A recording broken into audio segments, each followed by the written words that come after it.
says I'm live. I am live. Look at that. I also have to check. Performance mode. Let's go here and let's look at how much fuel we need. Black fuel 1529.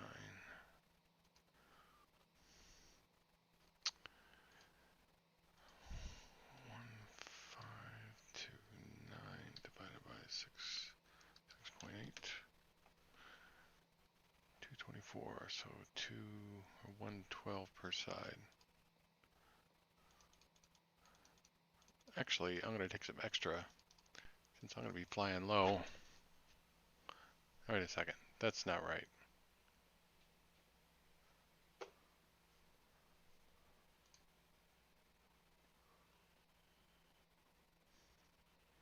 TBM. Block fuel is pounds, 1529.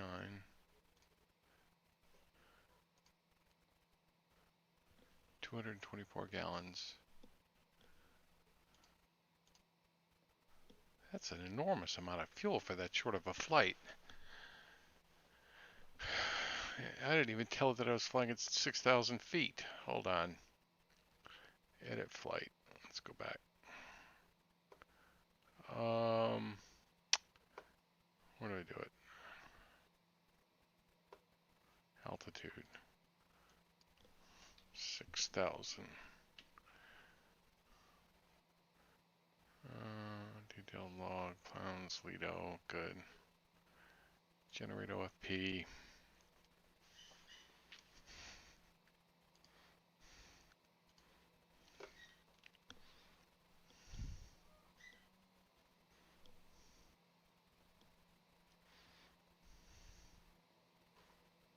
Oh, let's see what it says.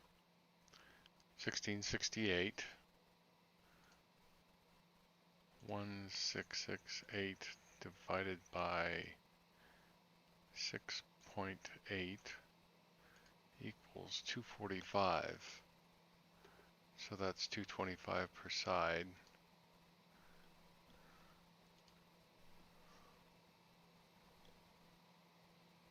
I'll take 260. That's pretty full. This flight isn't.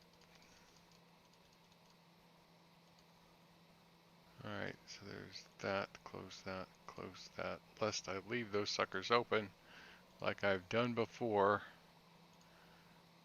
Alright, takeoff. We're pretty heavy. Look at how long this flight is. I could have swore this was a short, relatively short flight. Airtime is, wow, holy crap, 148.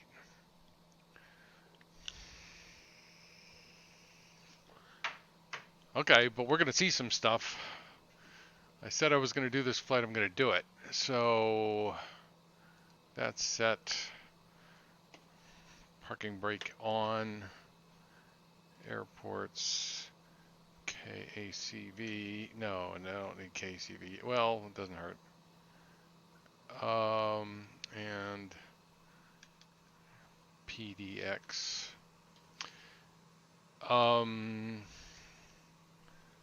This is going to take a little time, I guess. So airports, airport info. And we're just, I'm not using a star or anything. I am departing. What runway am I departing?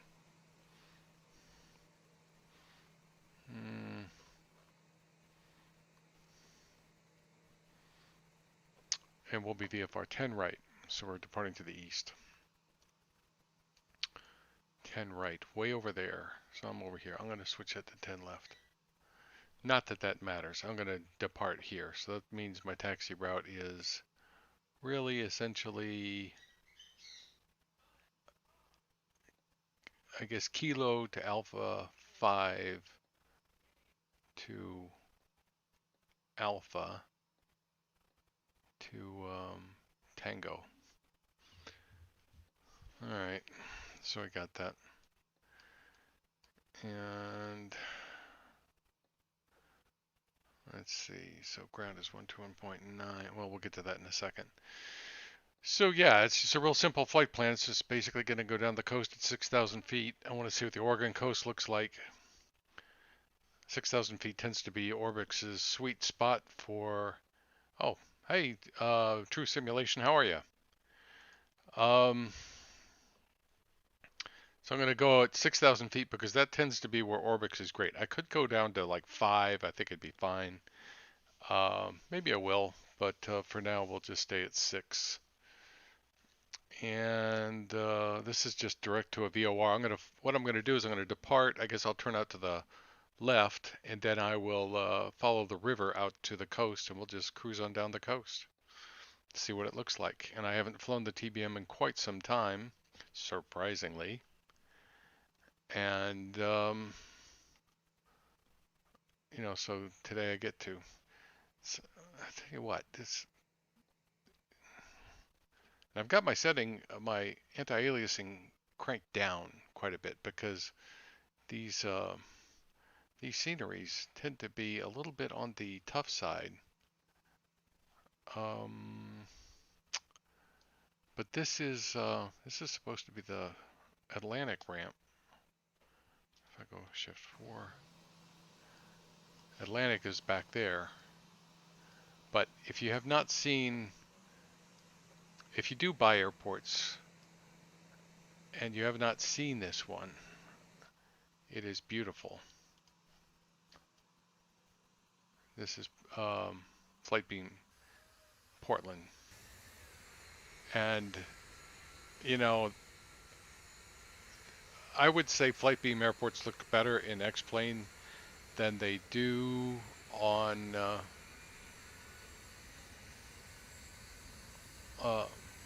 in prepared. I, when you see pictures of these airports uh, on their website, when you install it, it does look as good as. Yep, he's departing west. What is the wind here?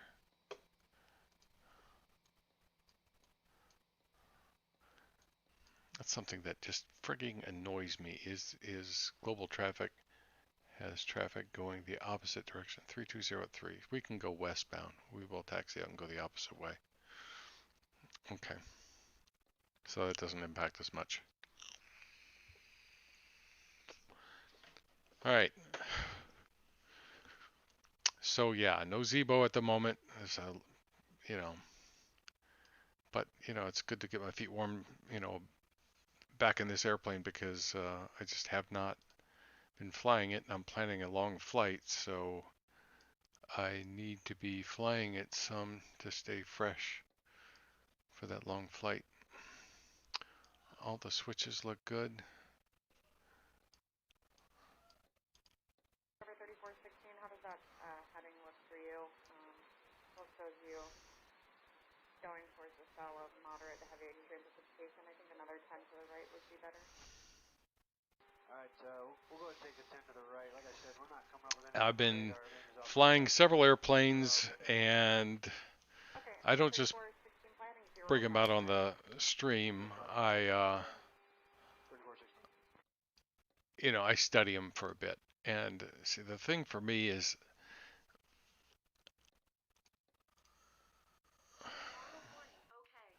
thank you.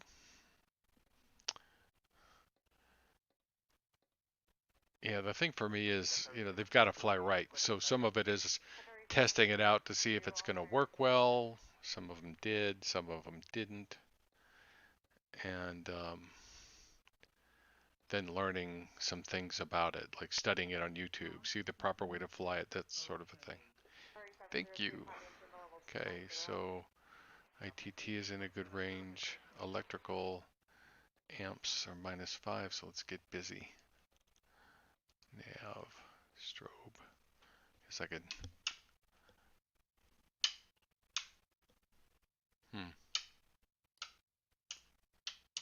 There it is. Okay, and let's see. That's.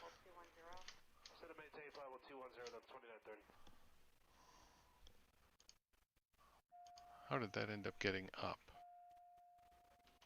Oh, that's that. That's weird. Okay, so I just screwed up because I was mucking around with my switches. That's okay. 100 Endeavor 3416. So I want that on. That should be auto.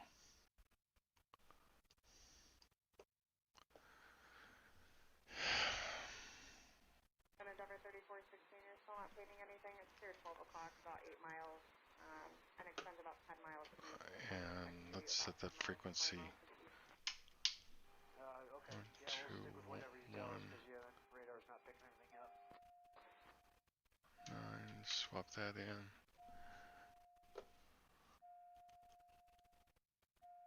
Okay, yeah. Aural warning, okay. I don't think my sounds are set right either.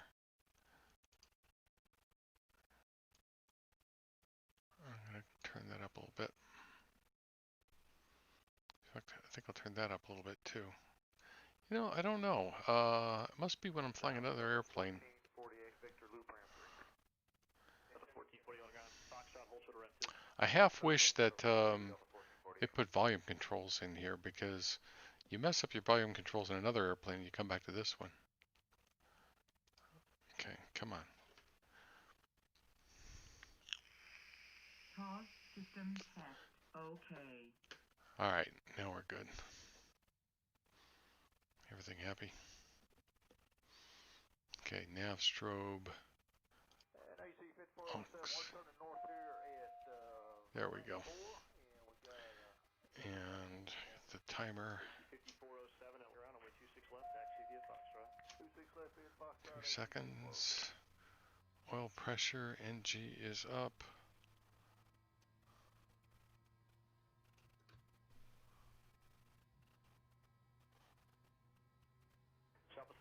I'm not hearing very much here. I've got to adjust this again.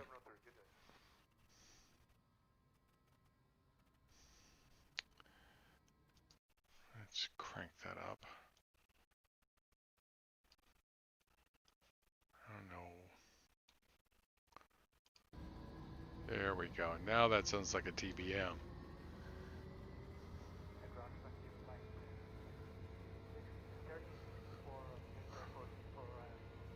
Good. Okay. Inertial separator on. Those are all on. This goes here. This goes here. Come on.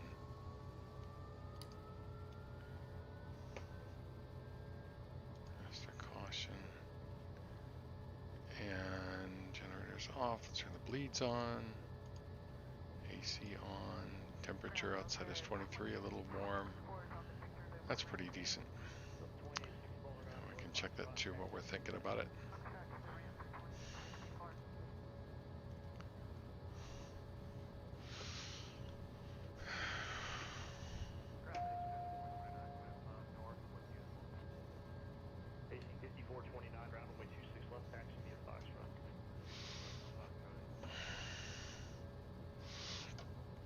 All right, let's get the checklist.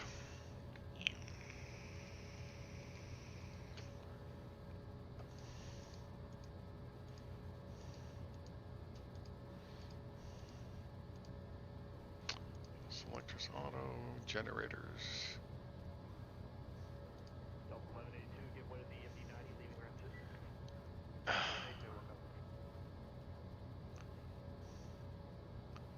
Good. Good.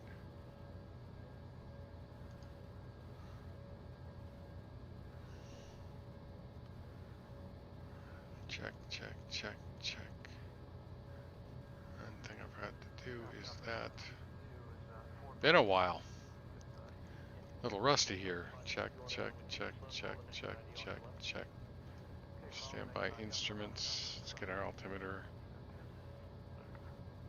Portland is 3002.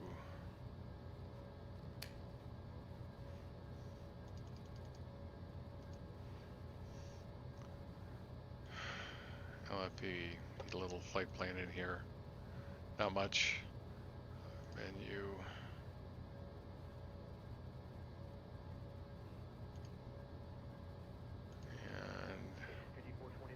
And flight plan is AST.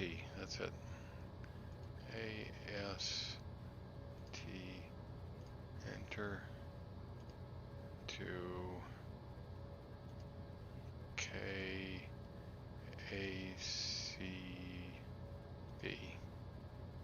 Enter. Okay. Flight plan is done.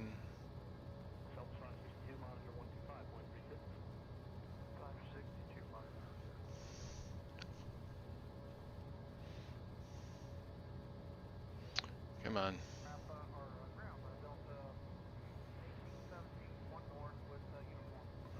That's it. That's the flight plan. So up the river, more or less just follow the river. I could go direct, but why? And that's it. So let's set the range about like that. And go back to the checklist. LFE 221 at ACV. Isn't that high?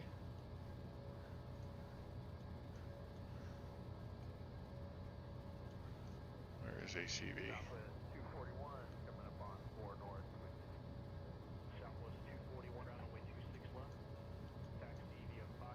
See it better on the VFR.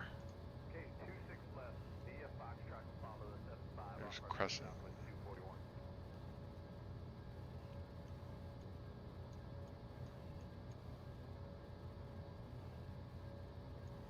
Where is it?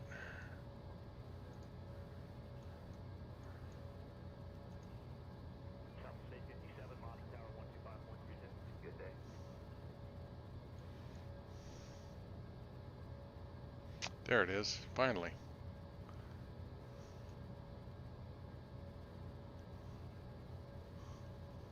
Yeah, 222 actually. Check. Altimeter is set. Trim is set. De-ice is fine. Inertial separator's on. So, taxi light on. And we're all set to go. Hard to believe it was that simple.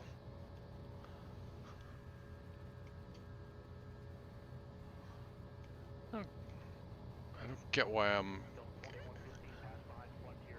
33 frames here.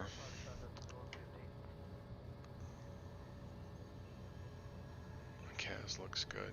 Oh, chocks, God bless it. See, everything goes so good.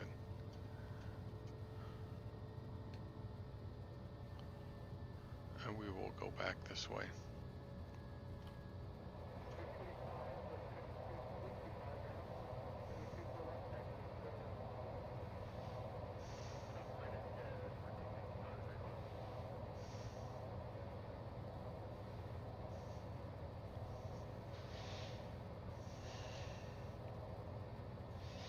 I'm not sure we're going to see Vulcan anytime soon.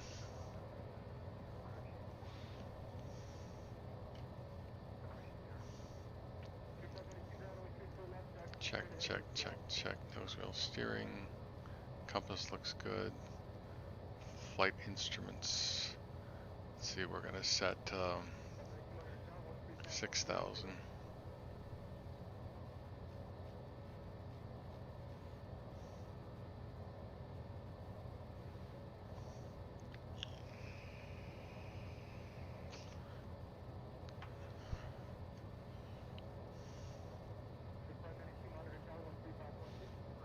I guess we could set the runway heading once we get there.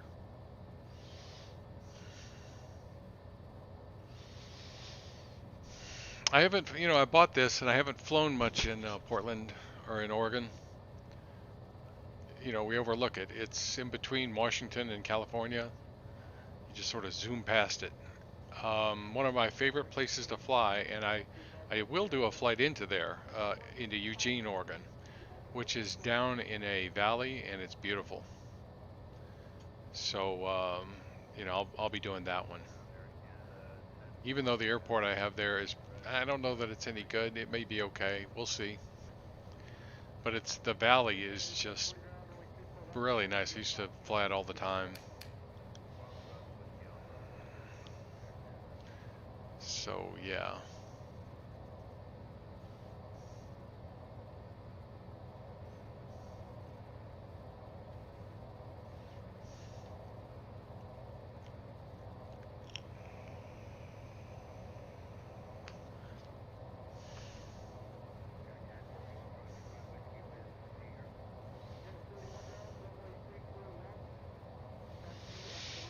So yeah, I'll do 6,000 for now. I may drop down to 5. We'll see.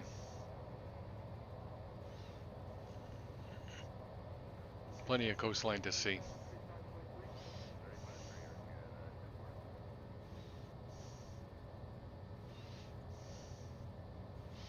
These hotels are part of the airport here too. There's a nice mall. If you haven't seen the other video I did, there's a nice shopping center over here. It has a Staples and Best Buy and PetSmart and all the cell phone stores. I'd love to see more of those. Maybe someday we will.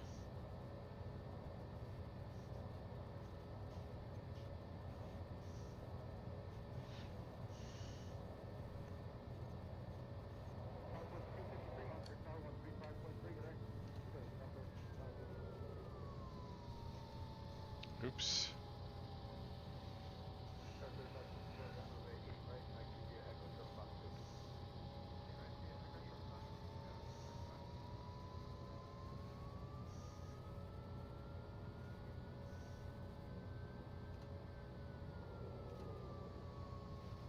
Takes care of that. Flaps down.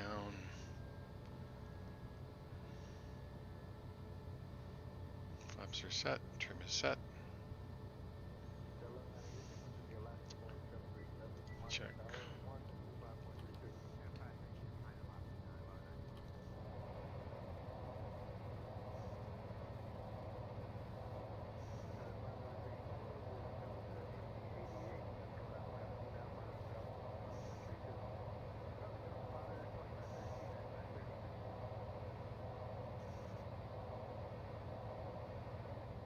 Just wait here a moment.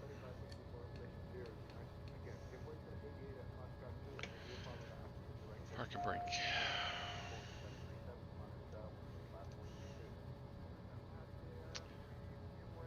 Okay, so check, check, next.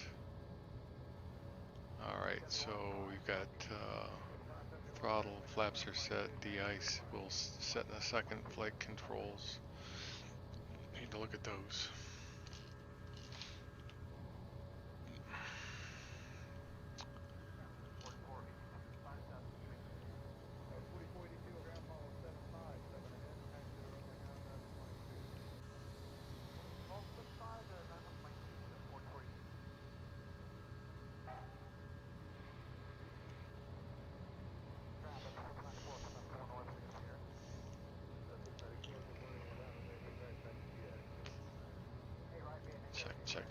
Check.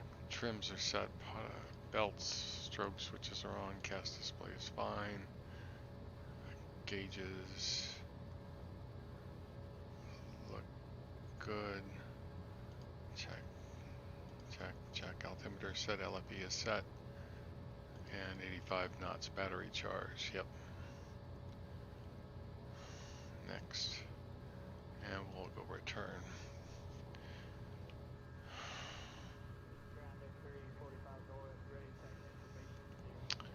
Ease off.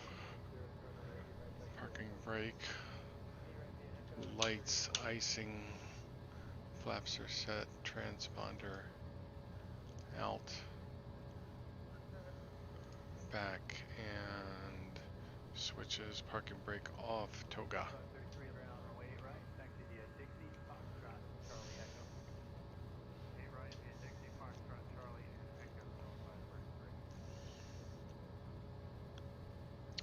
So this will be interesting.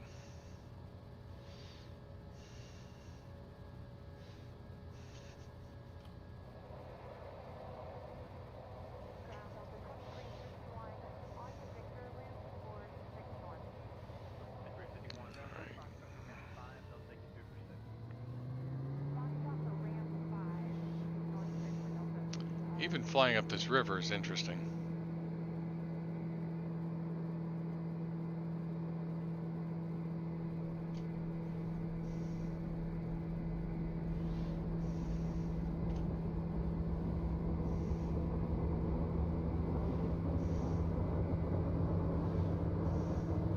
Rotate.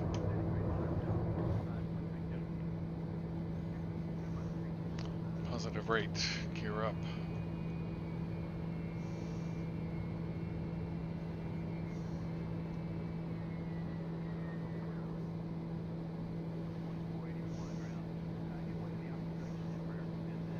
Remember where all the friggin' knobs are.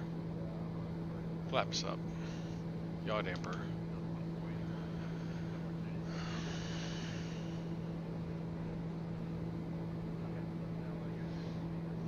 And let's do a flight plan. Direct. Enter. We'll put in a direct.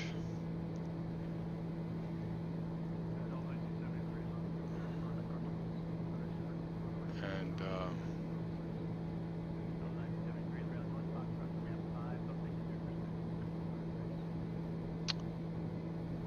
flitch right there.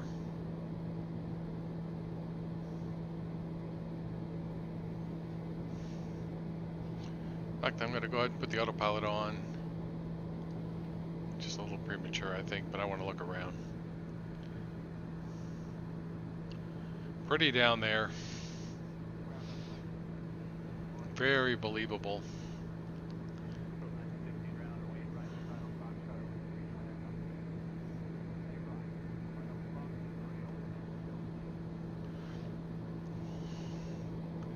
And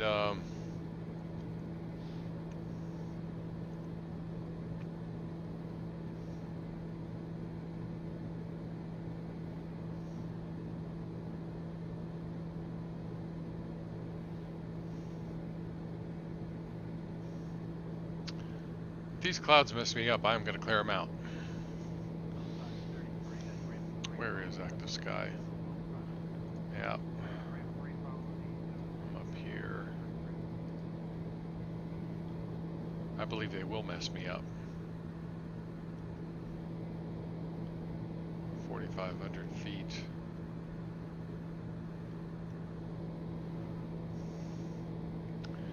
So it's 6,000 direct that way. We'll fly up the little coast here. Or the river.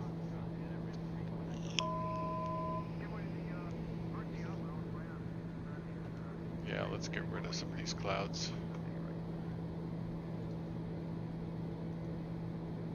Let's see, what are we showing? 3,700 broken. We'll make that 9. No, I'll make it 5,000 broken. Actually, we'll make it few. Next.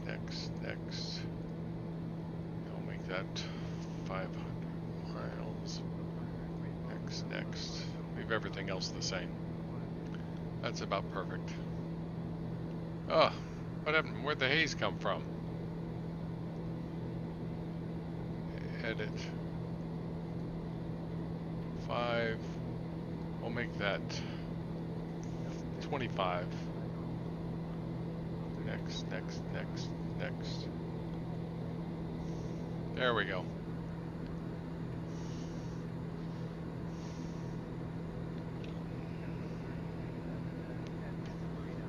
Beautiful. Alright, we're at 6,000 feet. I am going to make a right. In fact, yeah, I'll make a right turn. Let's go heading mode. We'll just fly up the river.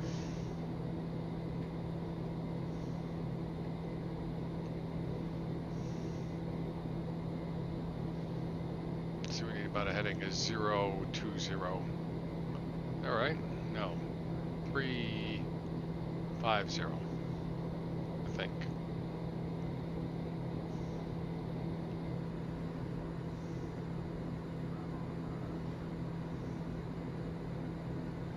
farmland.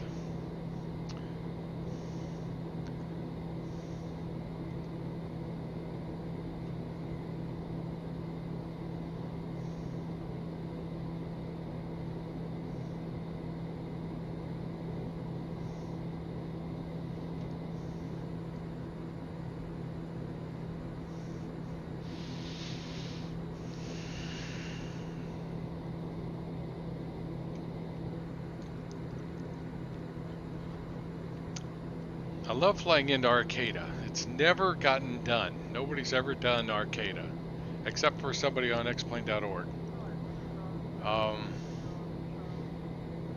But it's a beautiful area with bed and breakfasts all around it. So if you lived out west, or if you got out west and you were gonna take someone on a romantic getaway, or you just wanted to get away, you know, with a book or something, that's where you could go.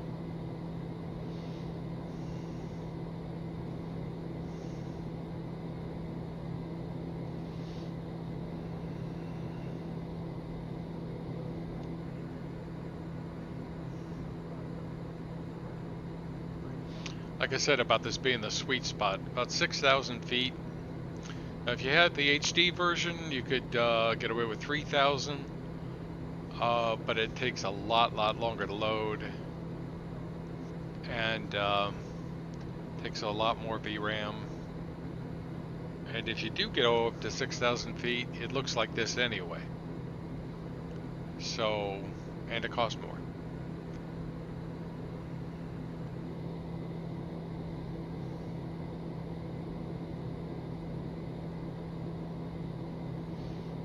So I'm going to run 90. I'm going to shut the inertial separator off.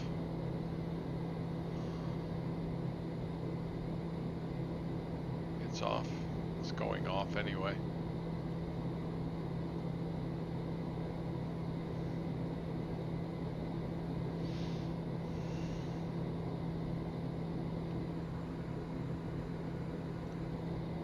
Pretty.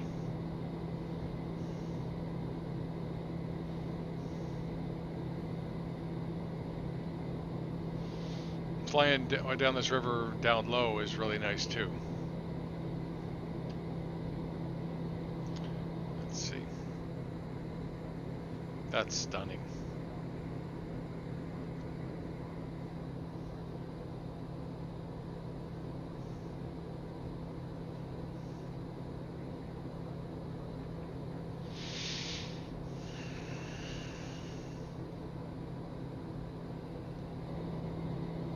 Hello. You'd think it would beep or something, right? I guess not. Actually, I don't want it quite that high anyway. 90 is good.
Pretty river.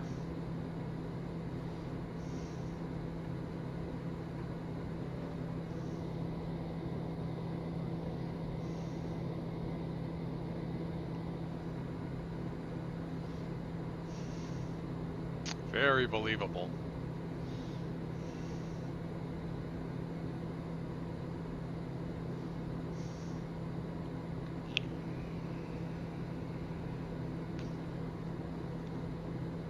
So we will see how this, how the Oregon coast, how they did on the Oregon coast.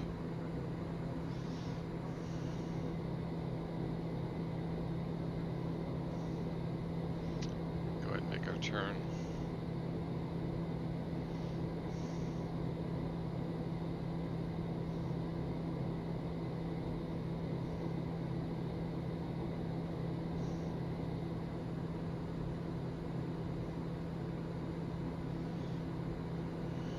So we'll just figure out the right distance to fly to get the best view.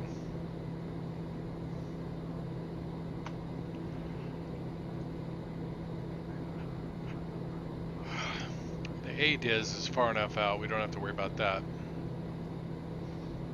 There's no restricted airspace that I see.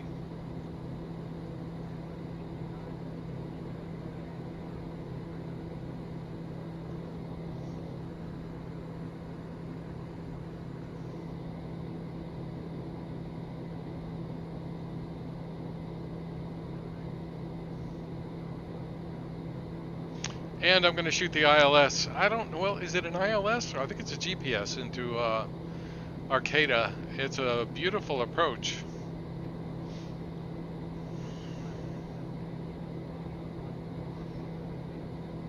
Frame rate here. Occasionally taking some dips. I think it's loading some stuff.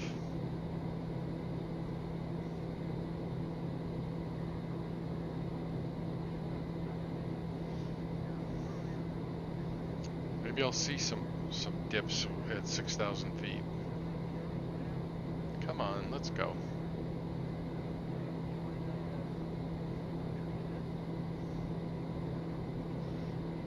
Like I said, I don't think we're gonna see Vulcan, you know, the way things are going, another 2 months maybe.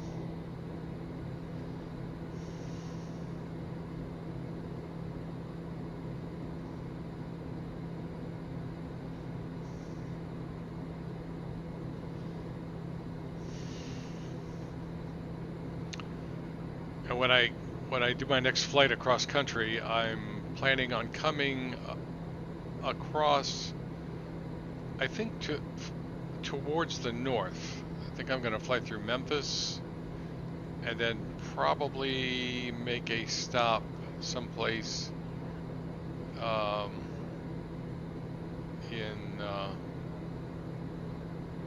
some Midwestern state, and then go up to Idaho Falls,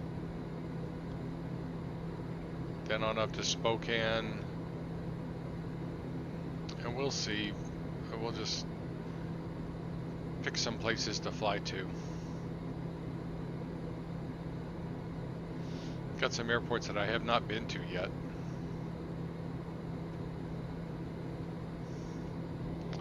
Leaving the river.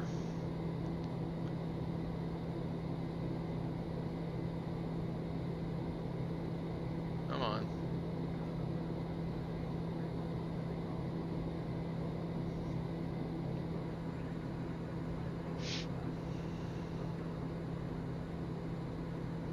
The river looks really good.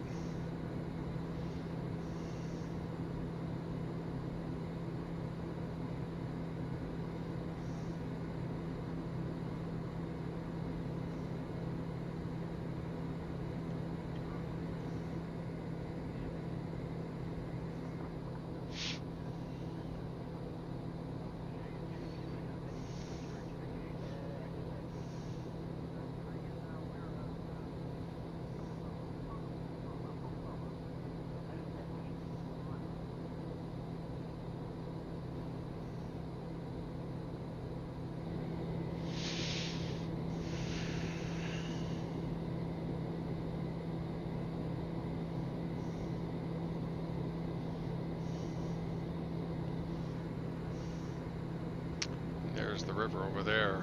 Well, we'll just look at it. We're coming back to it.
I flew over, I didn't get to record it. Did I? Oh, I was just testing the DA62 the other day. And so I didn't record it, but I took a flight from Sacramento to Charles Schultz Airport. I call it Charlie Brown Airport. And it was beautiful, the whole flight. Just really stunning. You know, it's another Valley airport. There's a few of them over there. But yeah, Charlie Brown is a nice airport. Charles Schultz, I should say. I don't want to confuse anybody.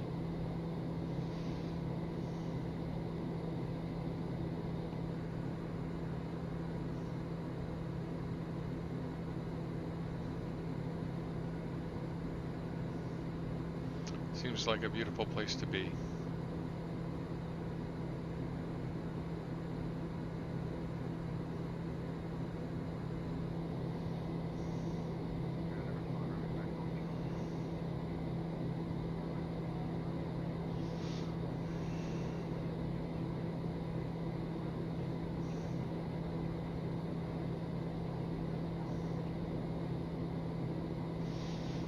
I'm flying up here and look at the inlet. The delta, I guess.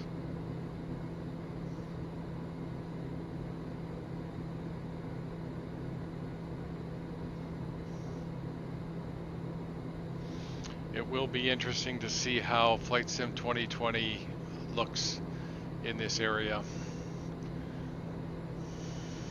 Having these videos, I'll be able to recreate the flights and do a comparison.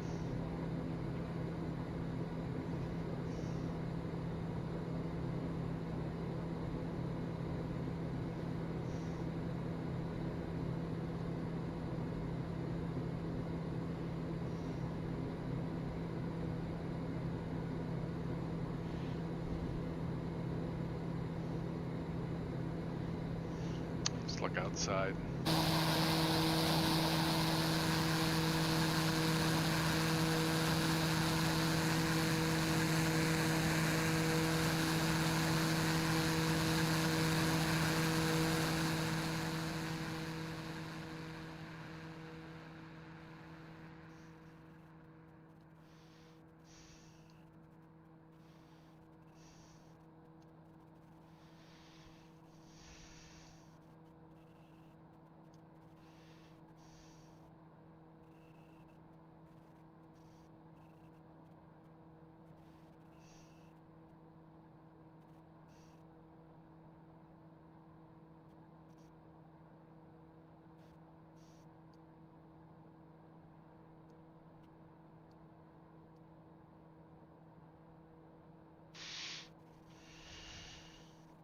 Sure not Florida, I'll say that. What town is that right there? That is Astoria. Right here. And then this is, oh, that's Astoria Regional right there.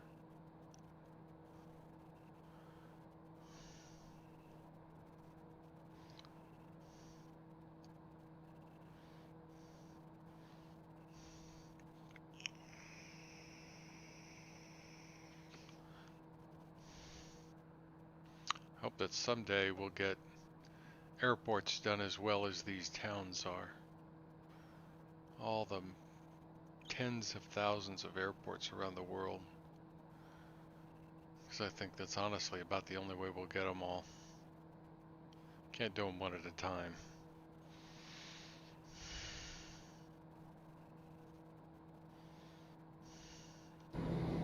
Alright. Let's put our super expensive Bose headphones on. And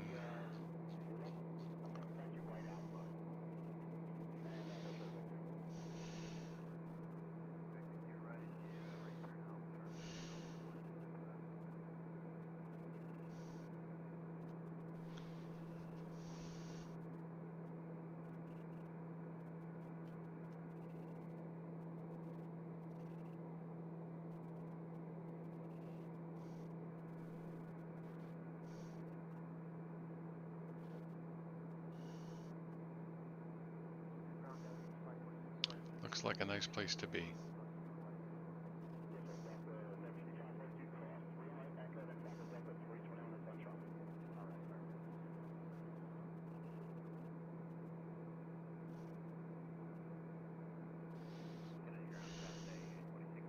Actually, Astoria doesn't look too bad. We'll have to do a flight from there.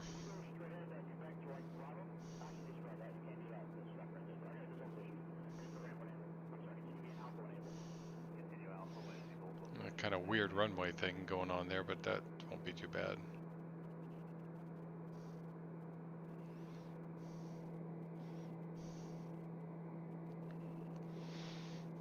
So we're gonna get our first look at the coast here.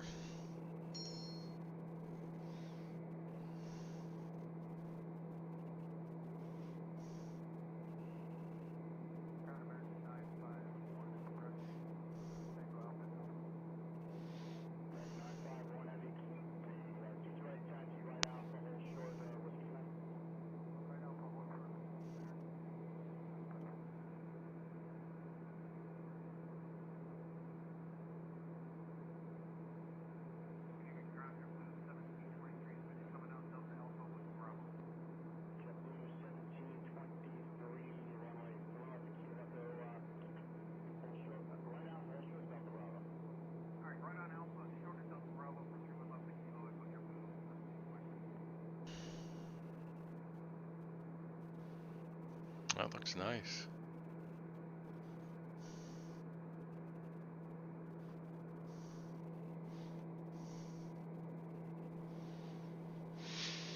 We're about heading in the right direction.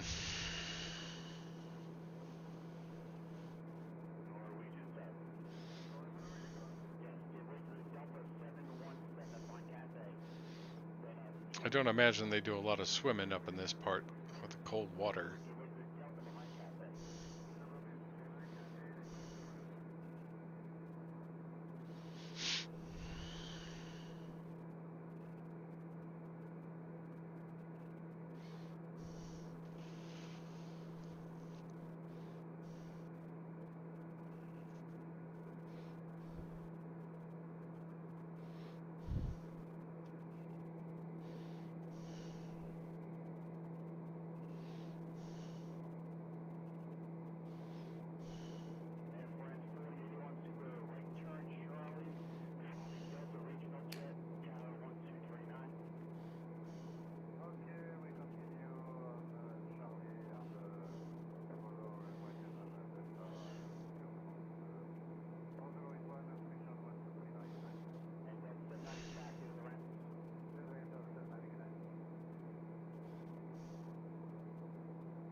We'll go left.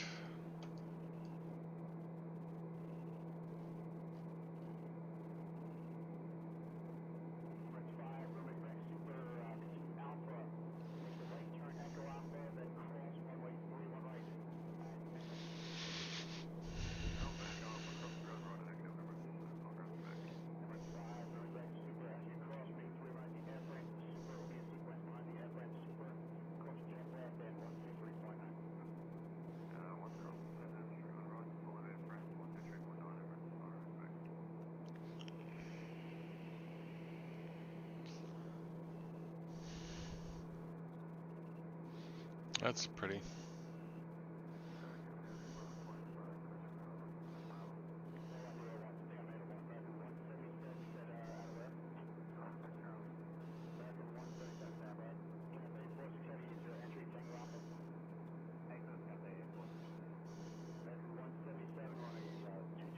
I'm gonna go a little bit further left.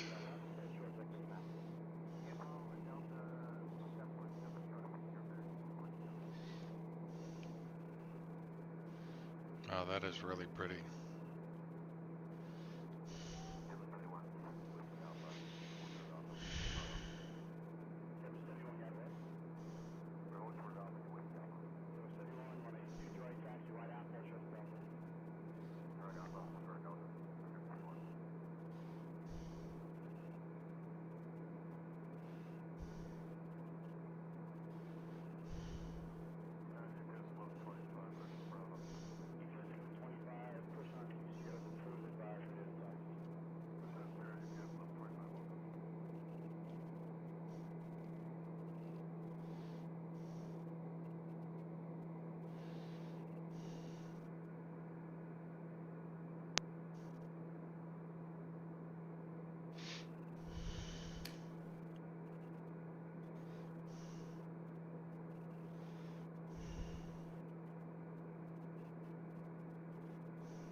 And let's see where we are here.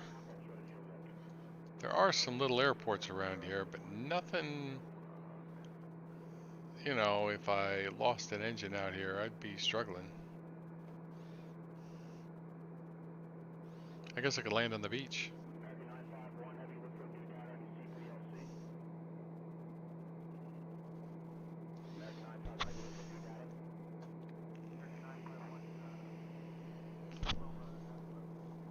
Airport up here somewhere.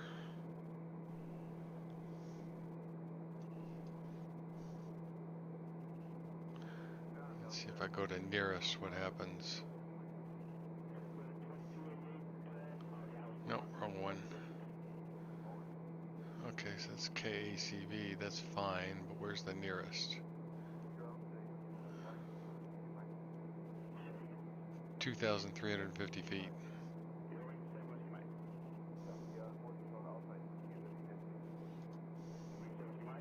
Six miles, and the next one's back there. Astoria. KTMK.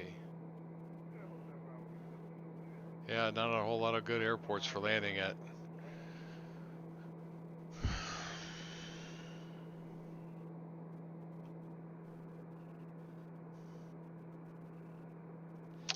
So that's a little bit stretched out right there. That looks okay. That always happens with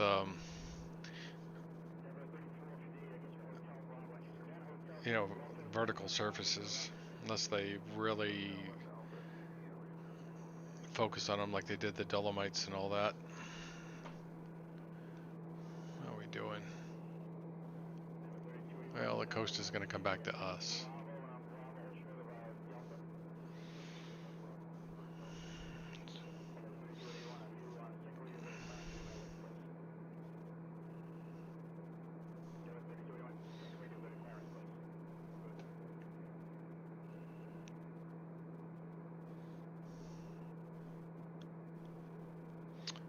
I don't know. I think we're right here at Wheeler. Oh, that's pretty.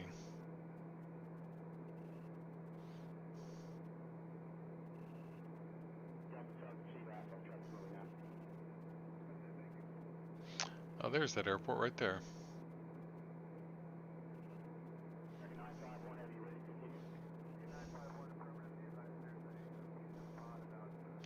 Manzanita.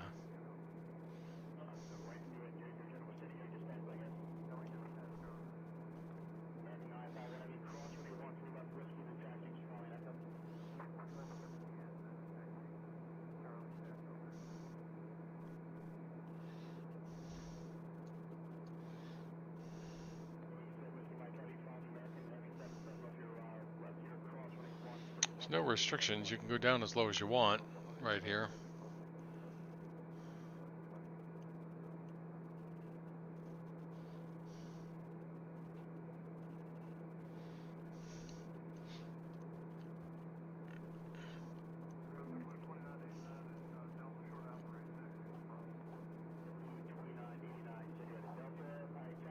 I imagine this would be a little chilly in the winter.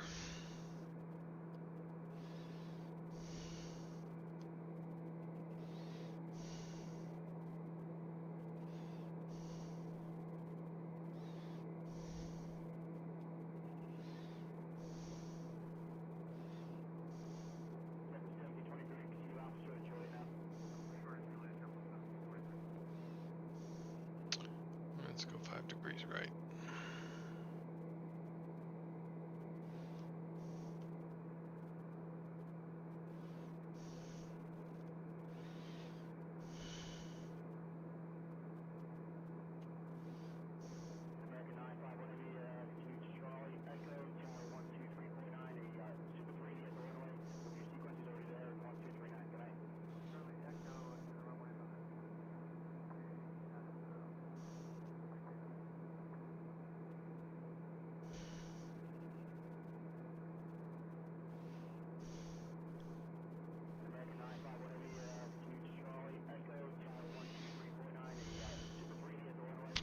like the way Orbix has done the shallow water here.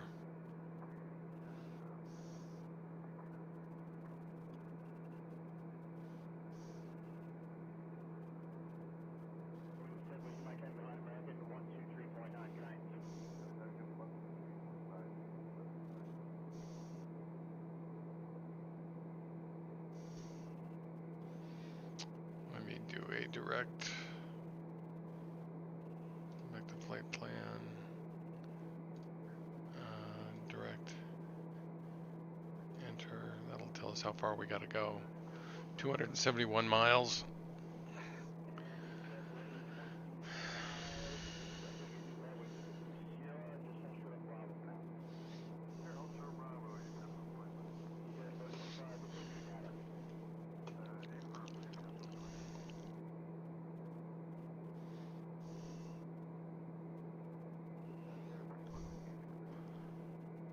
This is Cape Lookout right here.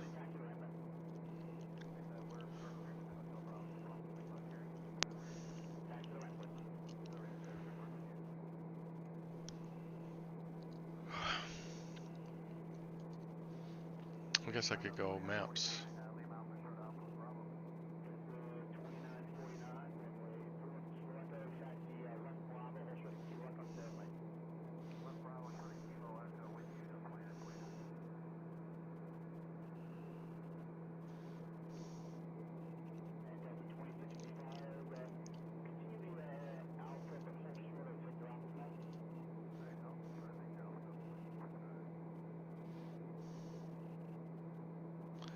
Really, they don't show you any landmarks when you zoomed out that far.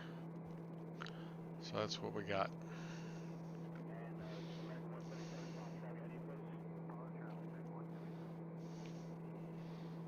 And it looks like we're going to be going this way for a while, so I'm going to go 5 degrees to the right. Gives a little distance from the coast.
Further right.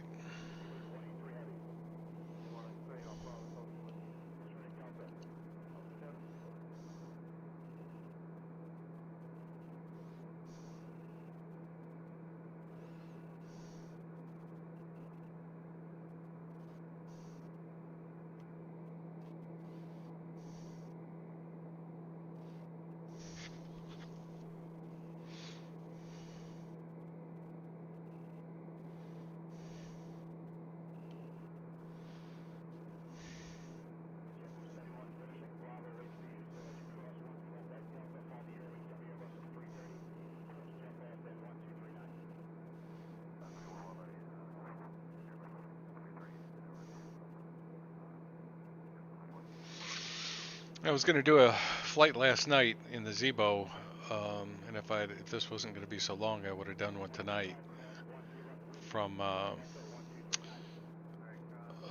San Francisco. I was going to do it from Sacramento down to Long Beach, in California. Keep trying Long Beach. I'm not sure I'm gonna. I'm not sure the performance of Long Beach is such that I can stream it.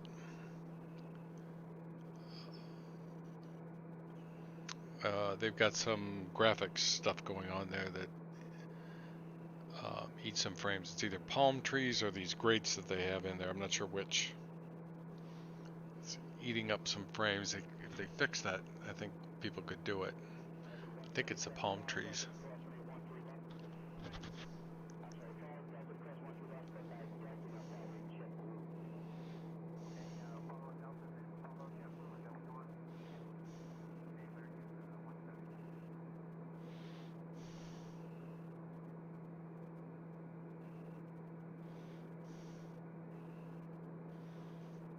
This little valley.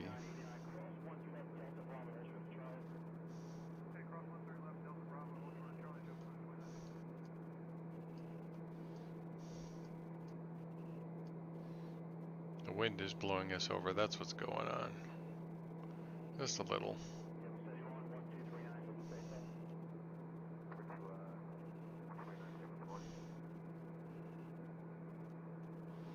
But it looks really pretty.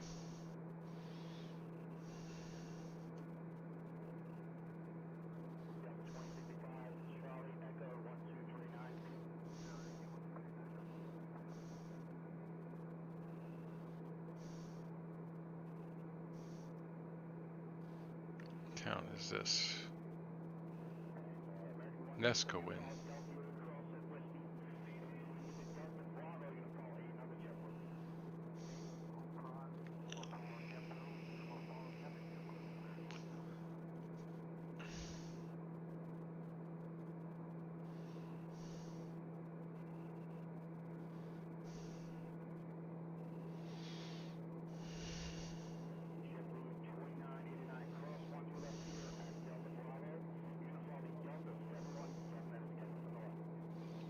KONP is next. Let's see, does this thing keep up? Where's KONP?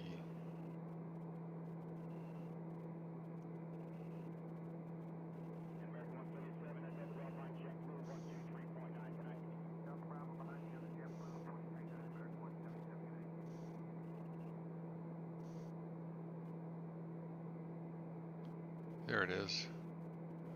28 miles ahead. It is, we could land on that. KCVO. I'll definitely be keeping an eye on that airport.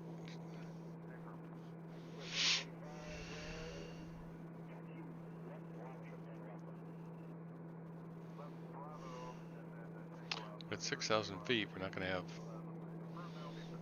Like I said, this is something that you can do in a sim. I don't know that I'd be doing this in a real airplane much. I guess it's okay with a turbine.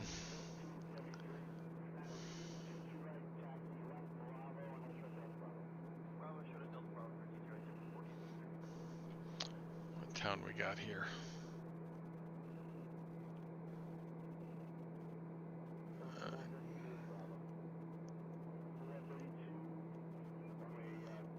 Lincoln City.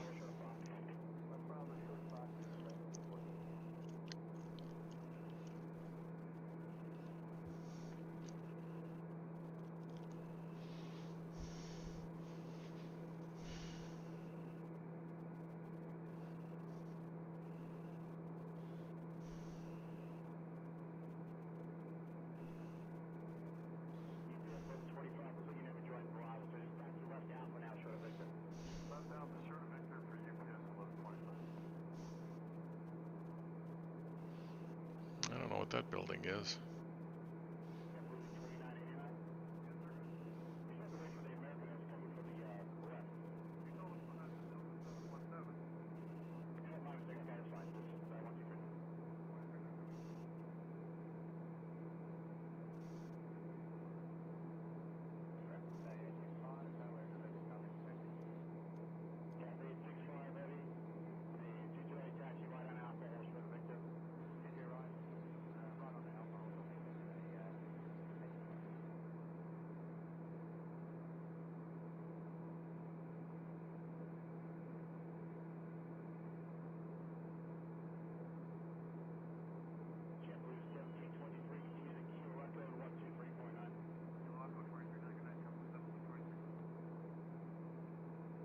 That's a nice looking airport.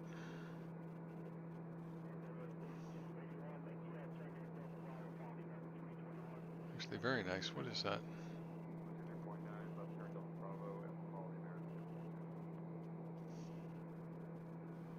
We just passed it, whatever it was, and it doesn't show up here.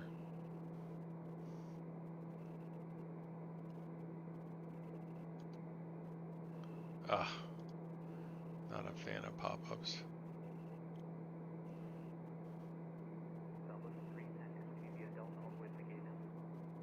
Range doesn't work right here.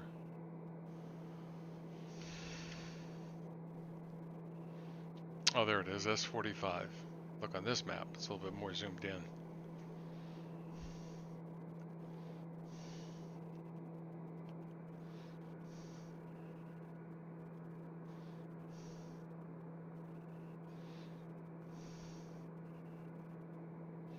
Well, this is so much better than default. I don't know about ortho. I never flew up, I never did this flight with ortho, with standard ortho.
So yeah, if you skip Oregon, you're missing all this stuff.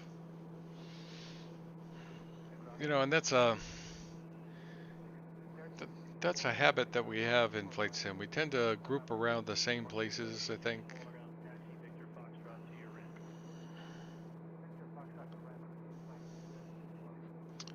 This is nice, whatever that is. Maybe a lighthouse or something down there? No? Yeah, I think so. Something. See if it shows up. Nope, nothing on the map.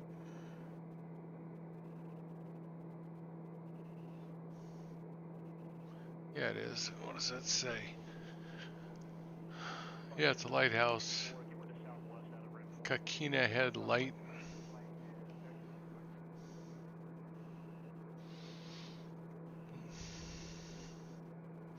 This looks nice.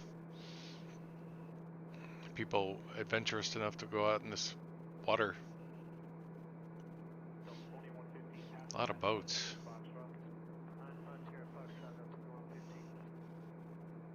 Big river going all the way back there.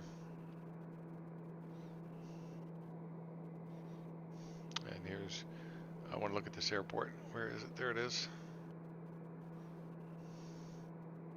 KONP.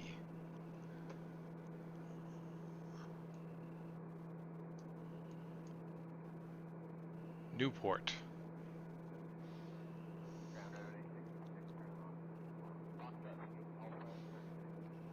Yeah, that's worth landing at, I think.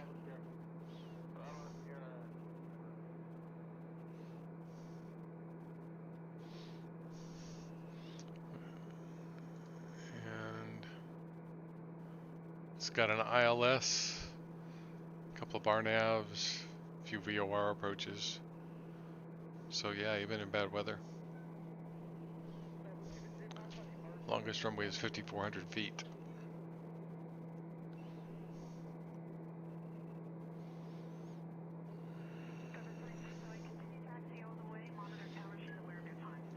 And this is a military operations area. That's what these are out here.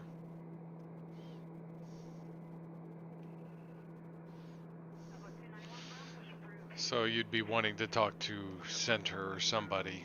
Speaking of center, we'll swap over to them.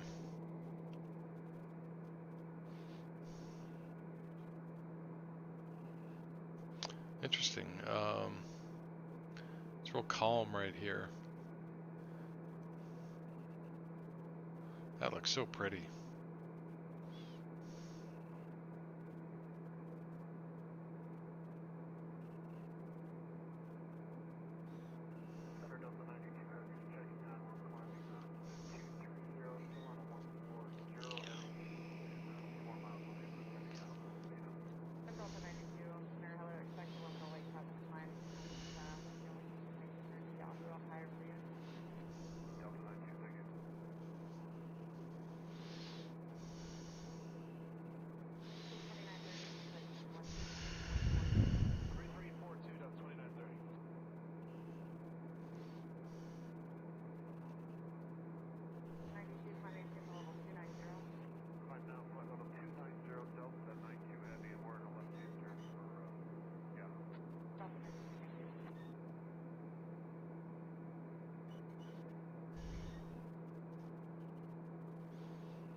Down there.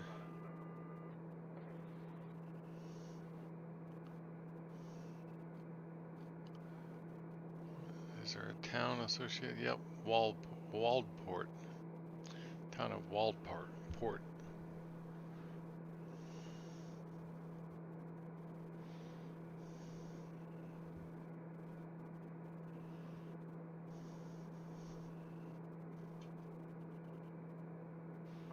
Looks like a nice place to visit.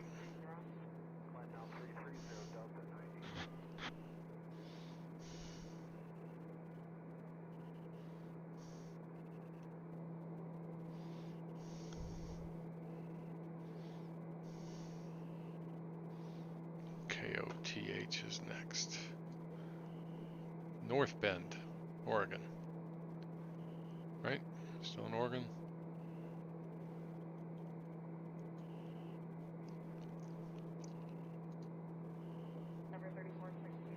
Yep, Southwest Regional, North Bend, Oregon. Coming up.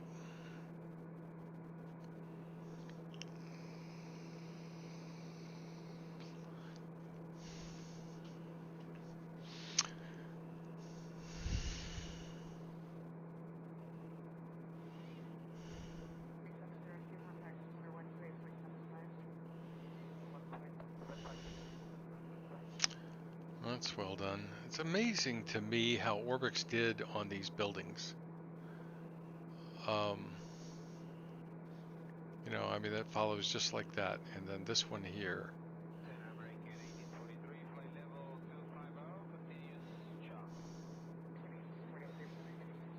So yeah, you get the stock buildings, but you get a lot of just, you know, properly shaped, just like they are in the real world. Look at this coast. Real rocky part.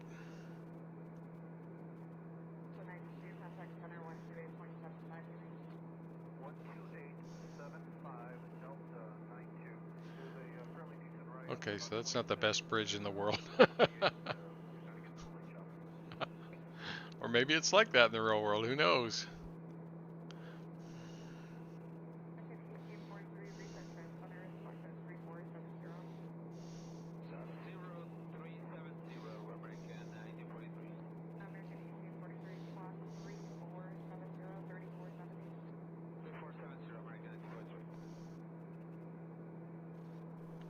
I don't know what that road is right there.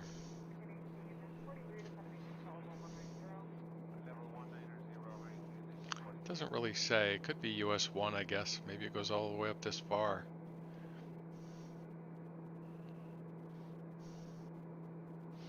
I imagine on stormy days, this would be a tough place to live.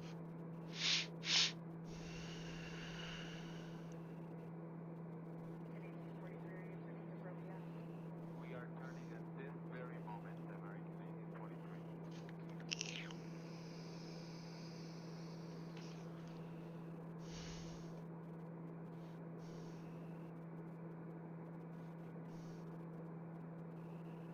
American 1843, contact center 133.42. American 1829.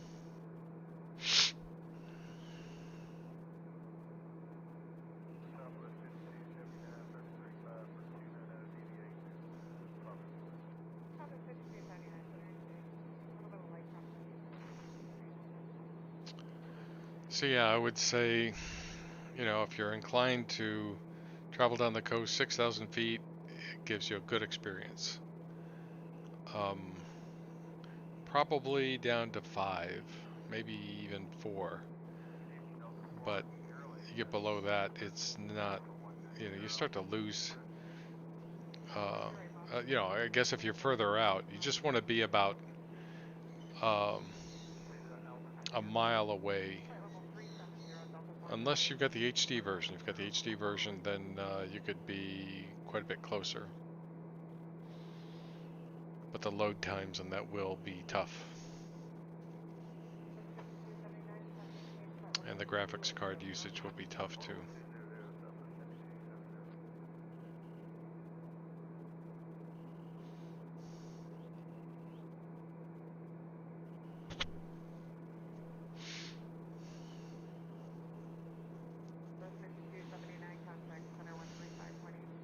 You know, Florida, the entire state is surrounded by islands. If you go find a map of Florida and this is Oregon, but if you go find a map of Florida, it's ringed by islands all the way around. Just have, you know, breaks between the islands. Here there's no protection at all, and this water out here is deep. Very deep. Whereas around Florida, it's pretty shallow.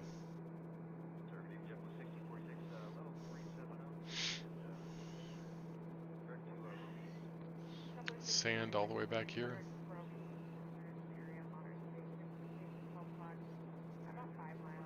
You can actually see the ripples in the sand right there.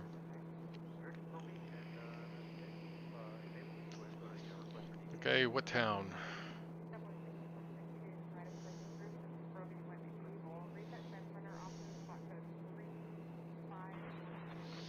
About 45 minutes from our destination. This is Cannery Hill or Mill.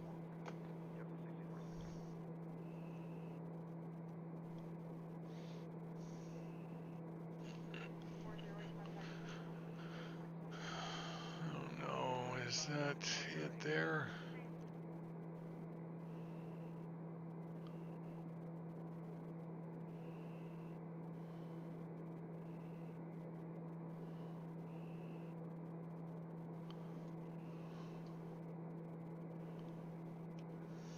I think a town. Oh, there's an airport. What is that? That's a good size one. It's right there.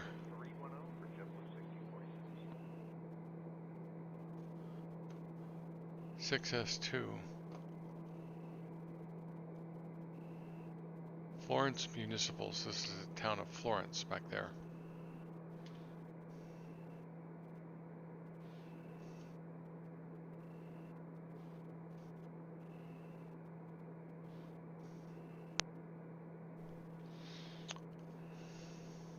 $3,000-foot runway.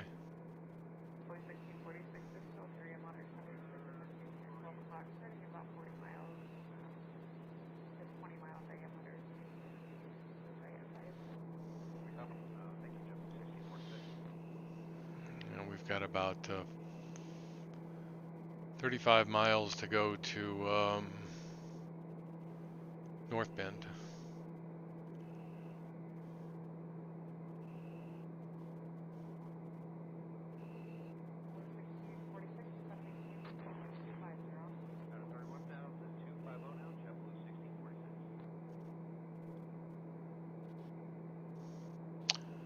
This thing is so off.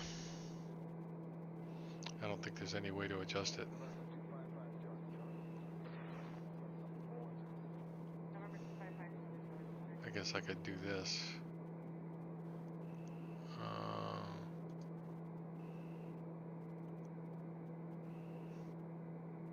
Oh, you can't adjust the range while you're...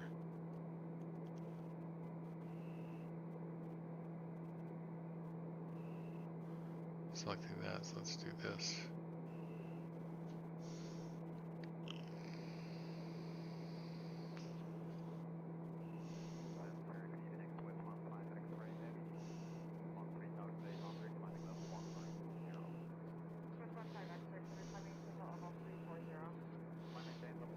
Not the most exciting trip, but still the sights are beautiful.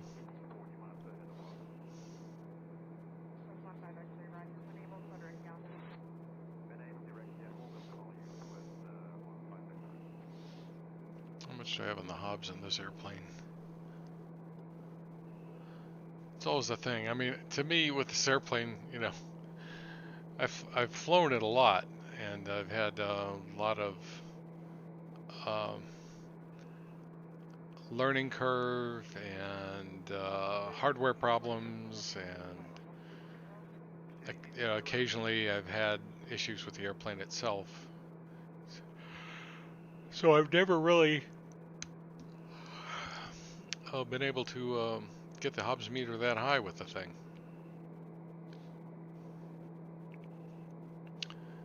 XPlane sometimes crashes, and I try to recover the flight, and that can be a big mistake. That can really, that just does not work. Let's go 5 degrees right.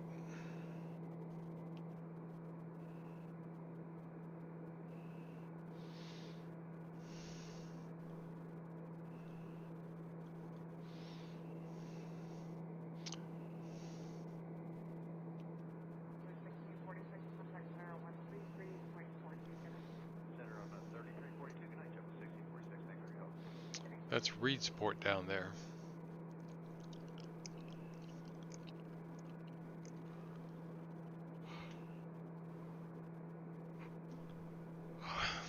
No airport that I can see.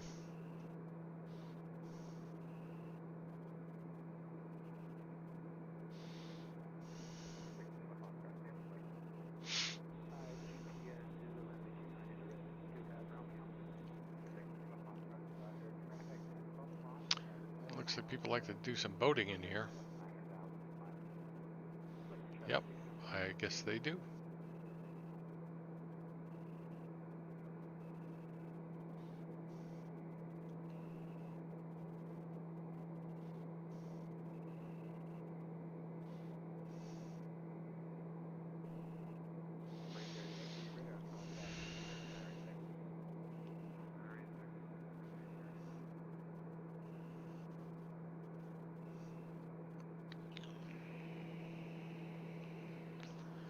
I like sailboats.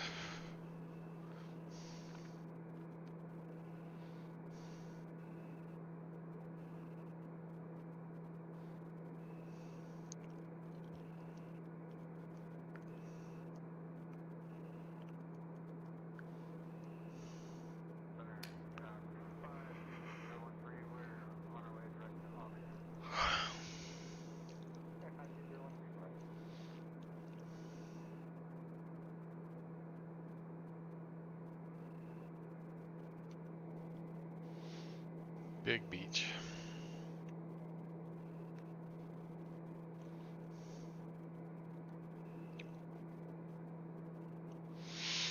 If I ran my settings up to the last notch, then the trees would be bigger. So if there's anything that I want to do with the extra frame rate that we get out of Vulcan, it would be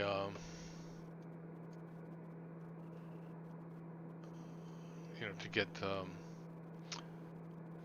full scenery. I think this may be lakeside. Small town. It's got a little airport. Very tiny.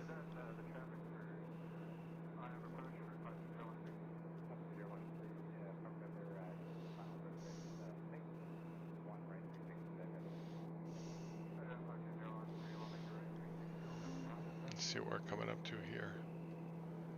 So we need to scoot out a little bit.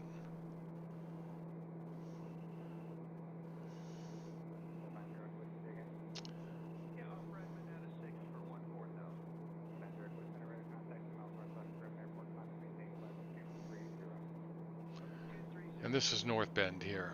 This is where hopefully we've got a decent North Bend regional.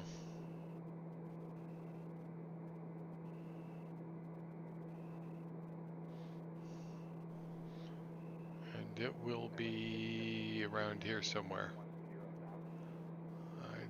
That may be it right there.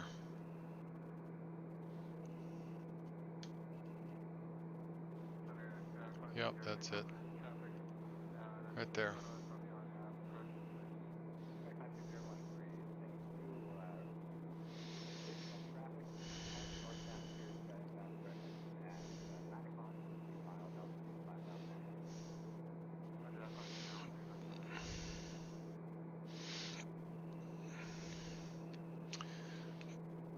Tell you what probably has me the most excited about Microsoft Flight Simulator is the end of the eternal cloudy day. You know, this is fairly sunny right here, but it looks cloudy. You know, it's always, and you know, it's not just here. You see it even in CGI movies. That's a big runway. That's a good one. But how does the airport look? It's passable.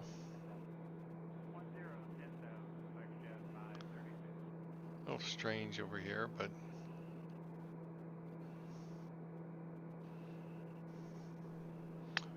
it does have a Class C. That control tower is active. Shopping center back here.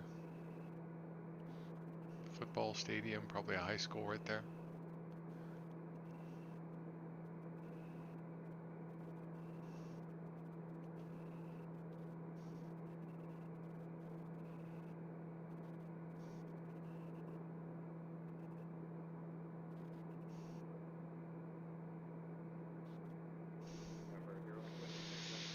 The frame rate up here is about 45. I could have gone full, sliders full.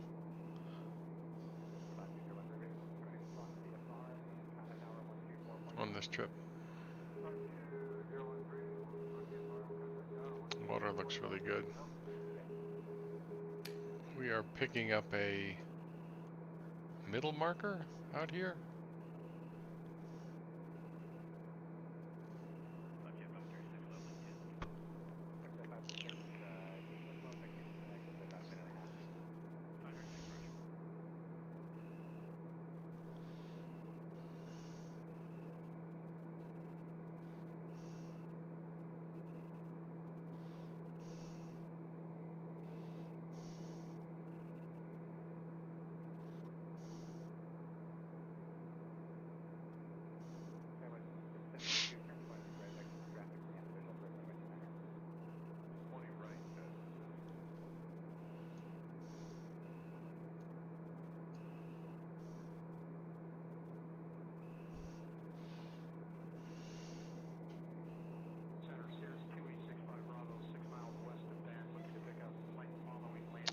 Pretty believable.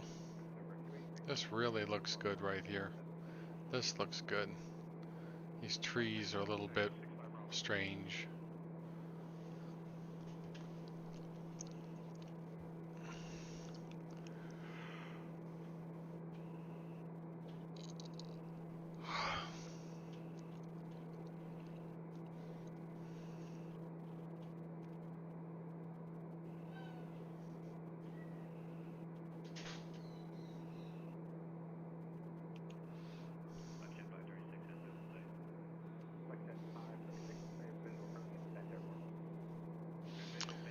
I guess we'll go off. Another 5 degrees so we can get the coast back in. Oops. You know.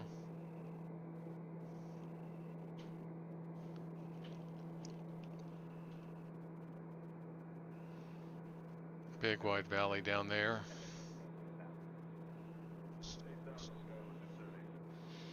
How much further we got? 138. About a half hour, a little over. And do a little bit of planning here. KACV, let's see. Let's go back here. Airports, KACV, and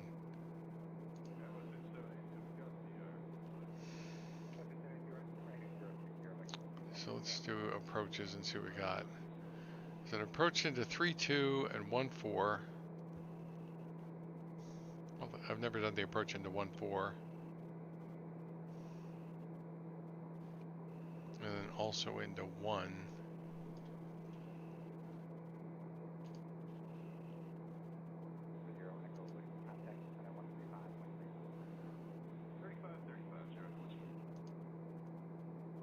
No weather information available.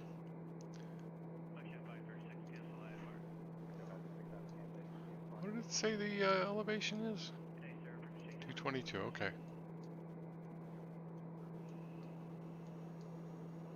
Where are you?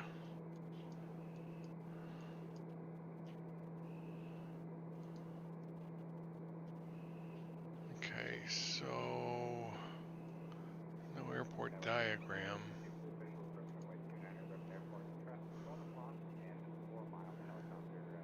Let's see, so if we go to 1 would be up the coast.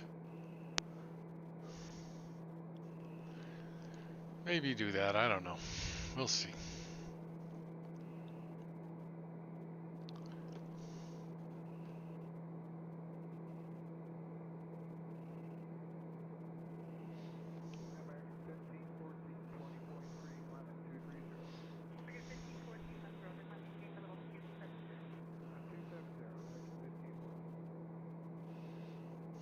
I'm inclined to do the approach into 3.2 because that's a nice approach. This is a nice town.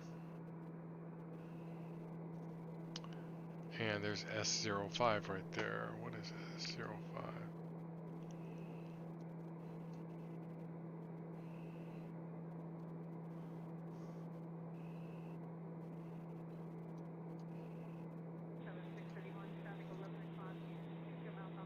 There it is. Small airport.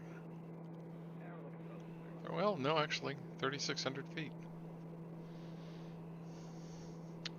See if we can see it. Probably under our wing.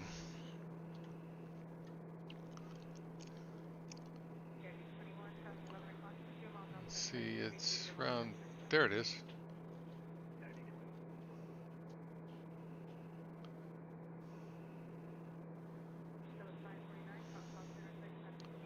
Could use some work. This whole area here could use some work. But it's got some of it.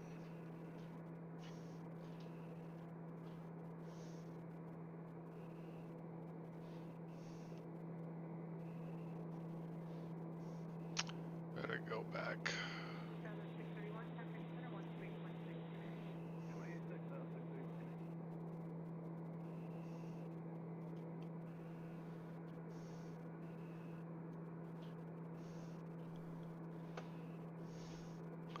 And that was the town of Bandon.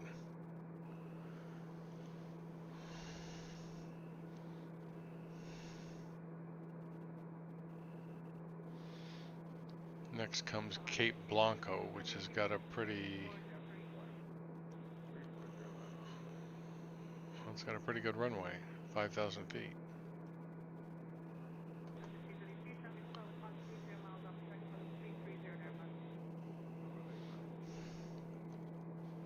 Right there.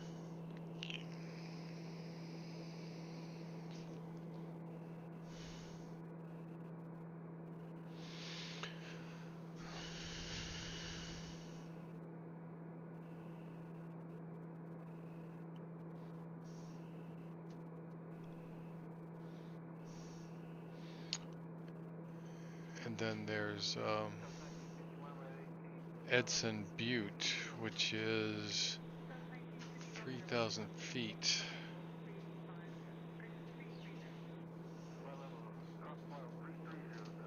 Right there, I guess.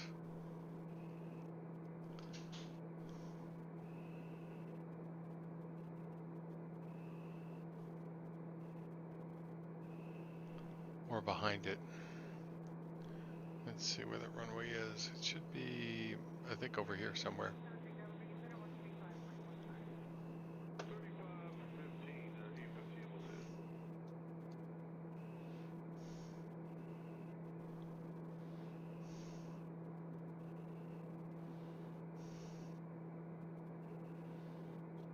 It's a little sketchy right here.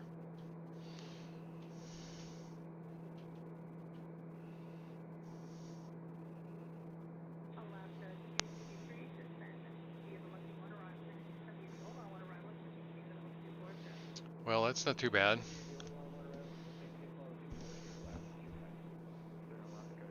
Some hangars back here in the woods.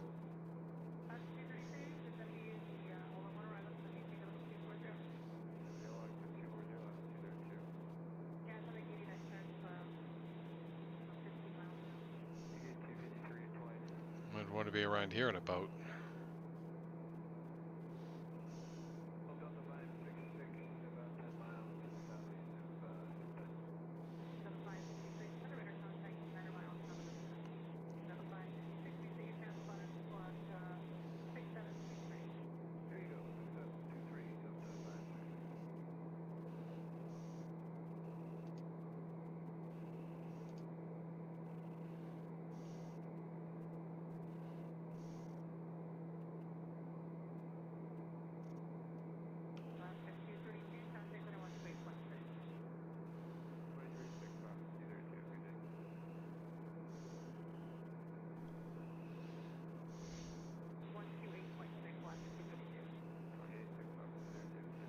Port Orford down here somewhere.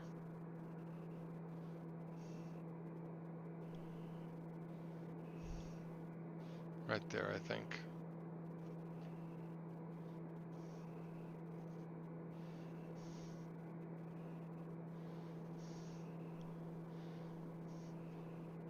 Go to night view, see what it looks like at night, see what it looks like the map. Yeah, pretty close.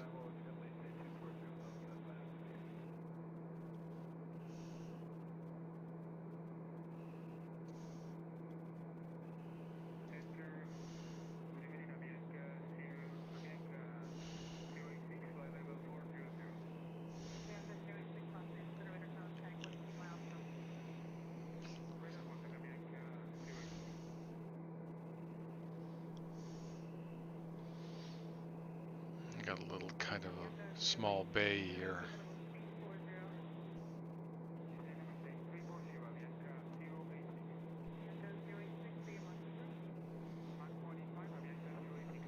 Then a town right about there.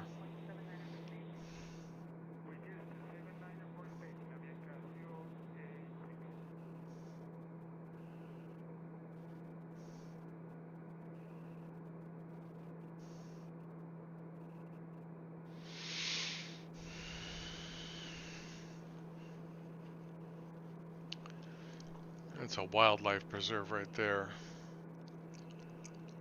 Grassy knob wilderness area.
Okay, we're out here a little bit.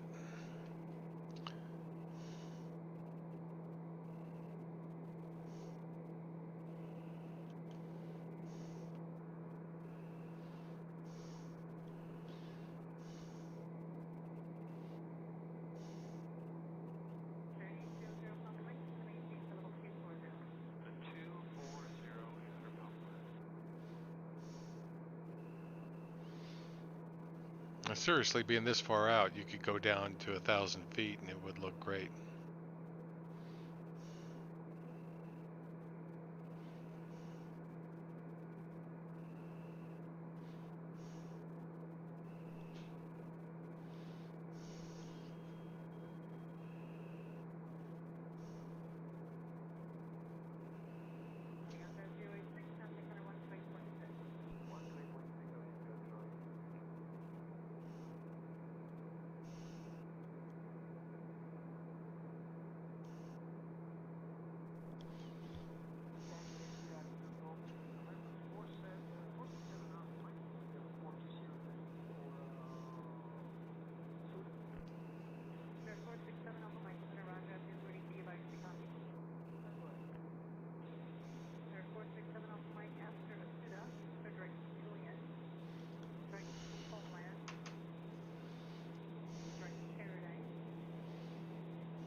Here's 4S1.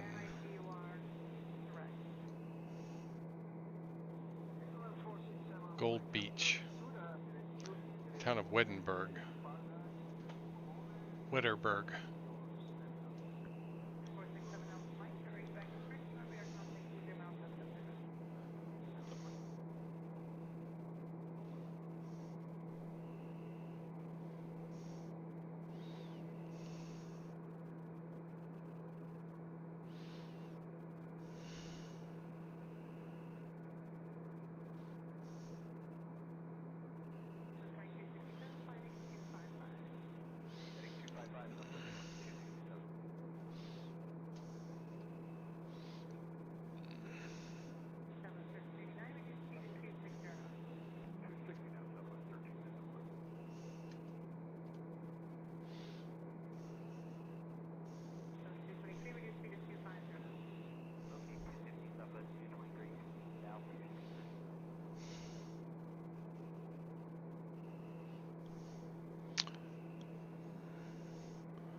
Gas costs 5 1/4 there. A little bit on the pricey side, if you ask me.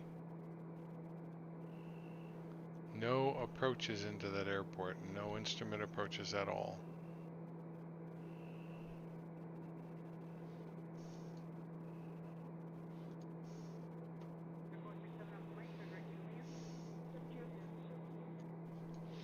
How far? 87 miles. We're getting close.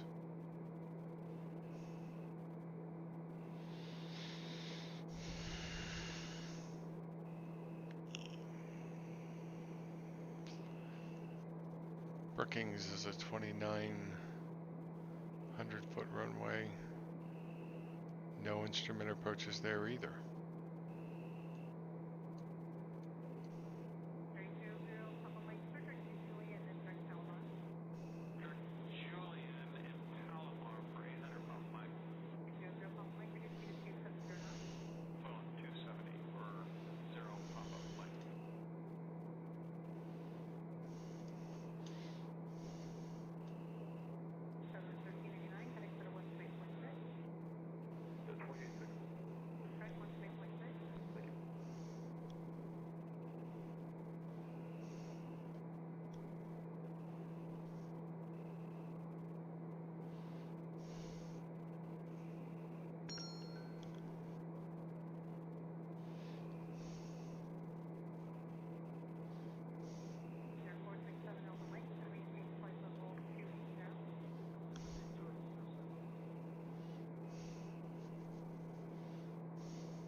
Some big mountains over here.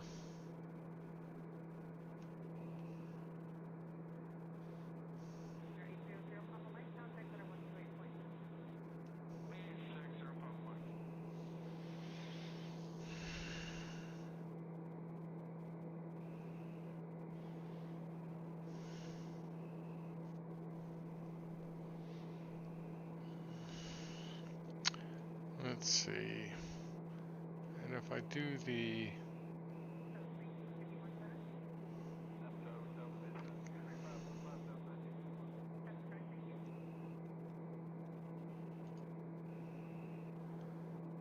Arcata Airport is California Redwood Coast Humbo. It's the name of it. And I think I am going to do the approach into 3-2. I'm going to do this flight. Let's have something really cool about it. Do the ILS 109.5.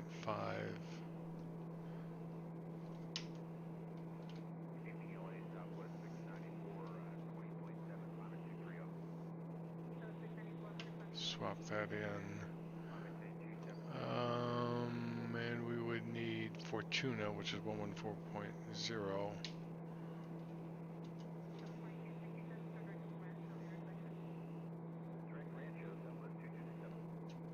Swap that in. And yep, we need Fortuna for sure. And we do the approach. Looks like we would load Vomac.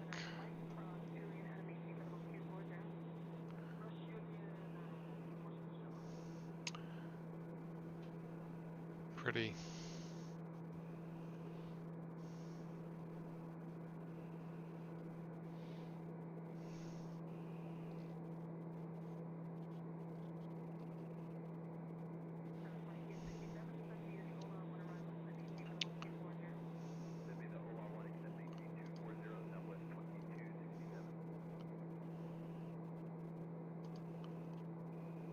Okay, so we could go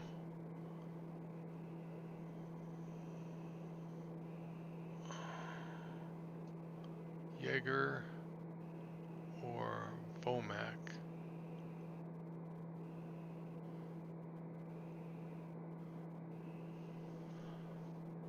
Vomac is closer. We'll do Vomac. That's at 5,700 feet.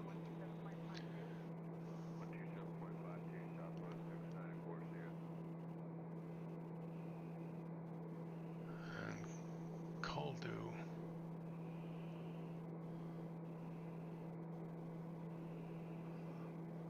I do not know where Caldu is.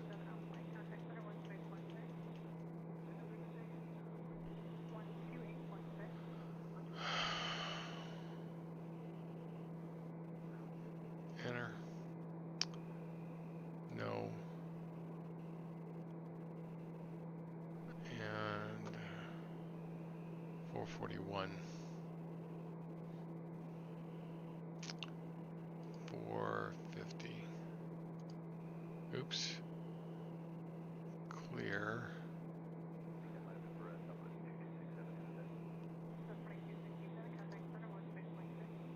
Gotta do it over. No. 450. Okay, let's do it this way then.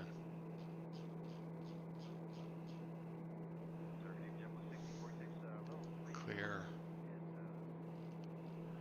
Blast. All right.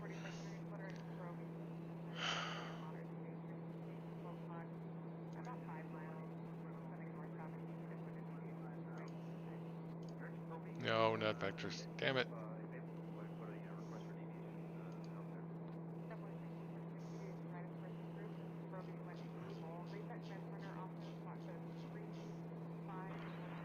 I must be hitting something.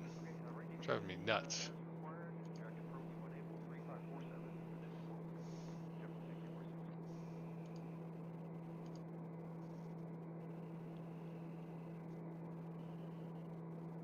I'm scared to hit clear.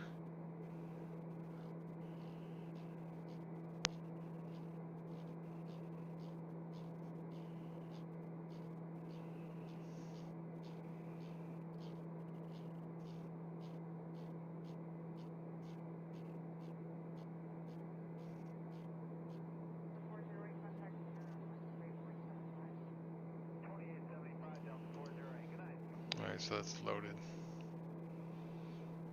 How far are we away? 60 miles. Blue 1646 is coming to you, almost 310. Third step for 310 for JetBlue 1646. Well, I think it's safe to say that,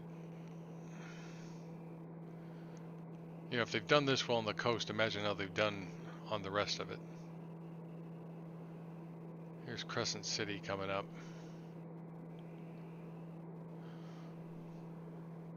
This is not small.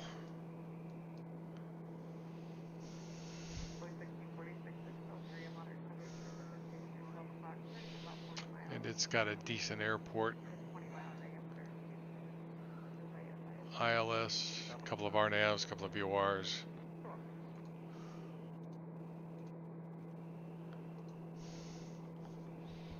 You see the airport right there.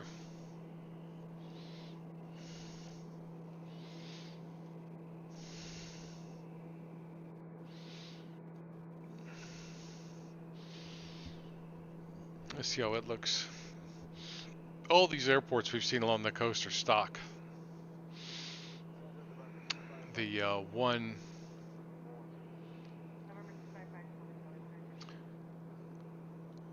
that is over there.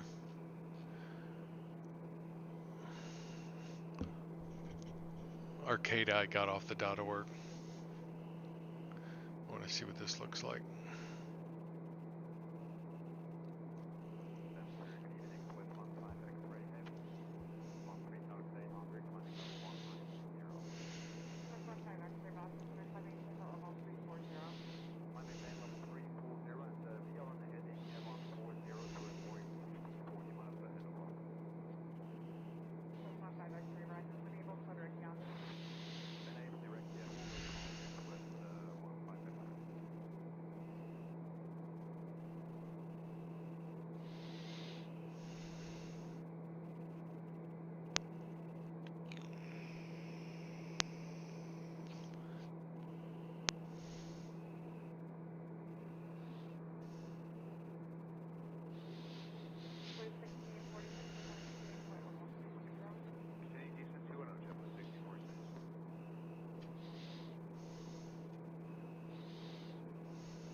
Well, it's got some buildings.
It's amazing how accurate all this is.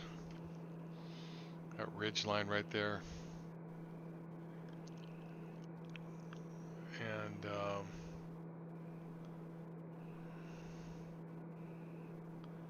And then this right here. Calling weather, there is an area moderate to heavy precipitation at 12 o'clock. It's going to be about 6 miles per year. And then more mountains behind it. Right side. So let's look at our range here. So there's the approach right there.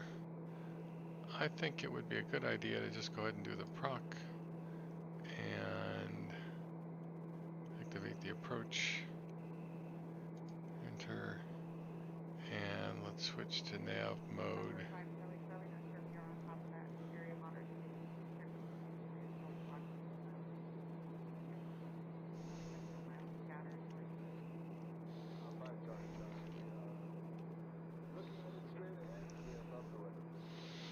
Mostly pretty good right here. A little mess up right there.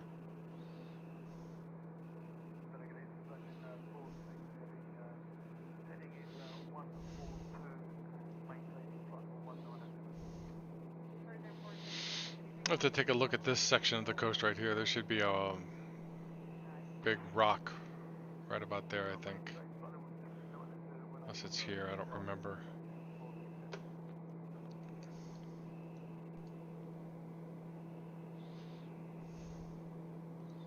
Yeah, it's down by Trinidad, which is going to be about here. There should be some rocks right out there, which we will take a look at.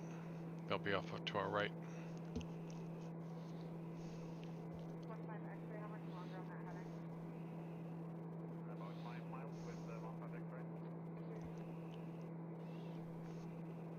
Plenty of gas.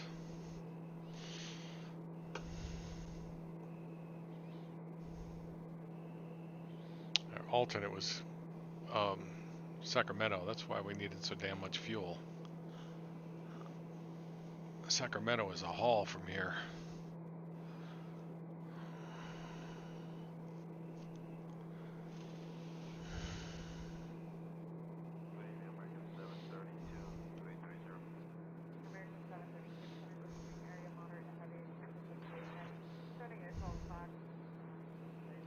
You really, I mean, photoreal just really, you know, and blame it on XPlane because they're the ones that brought it all together. But it really makes it pop, really makes it real.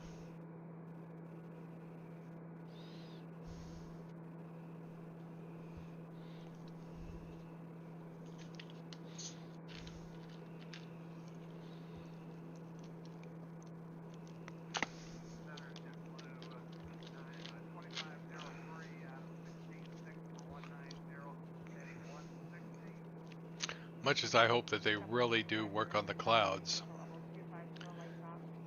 in the next release. Really, really, really hope they work on the clouds, and I hope they finally get onto moving air because, let's face it, that's where we're flying, is in the air.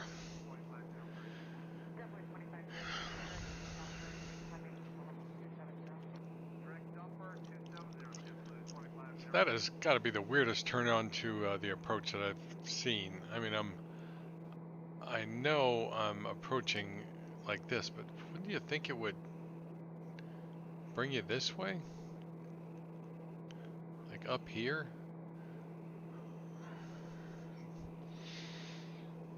But that's probably what the G1000 does.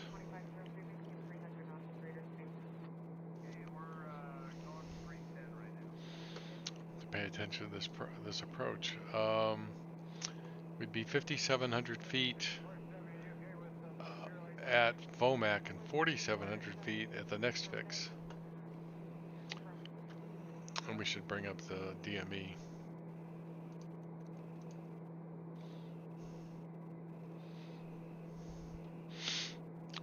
KACV is identified. This approach is in climb to 800, then climbing left turn to 3000. So climb straight ahead and then to 800 and then make a left turn and go direct to FOT.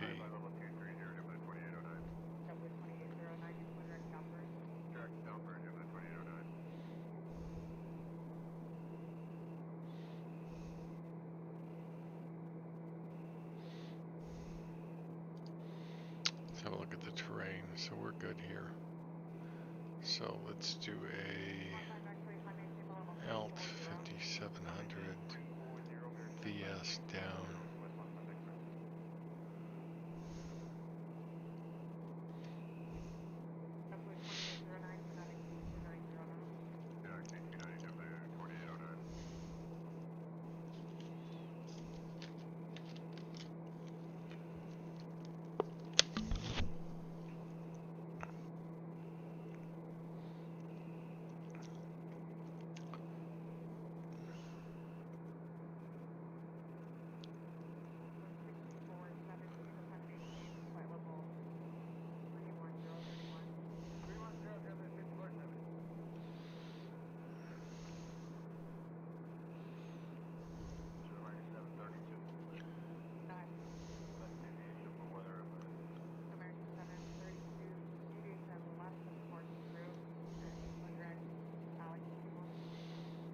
I guess this valley is right there.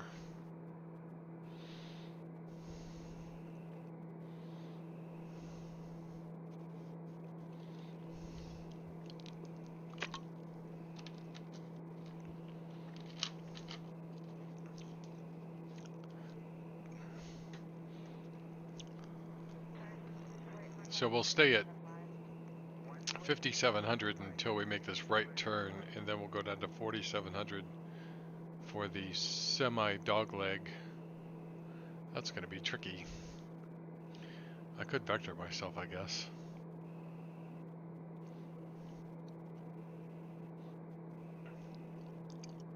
Really, honestly, I would. Of course, if we were in a non-radar environment, then this is what I would do right here.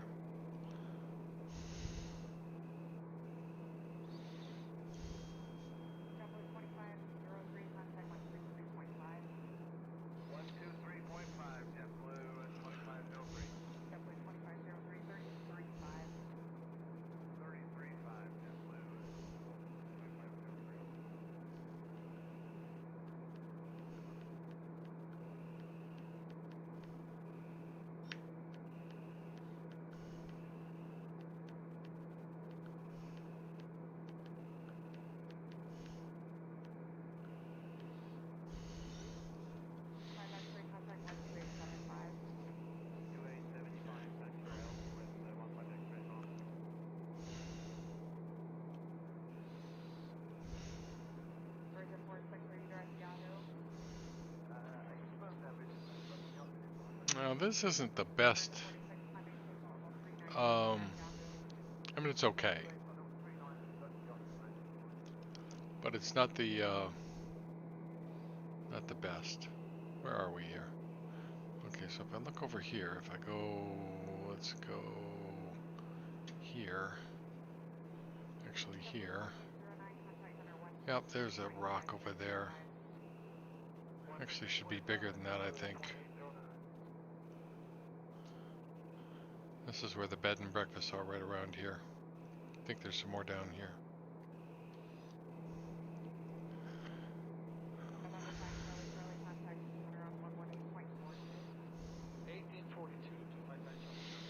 Would probably look better if I had all the trees turned on.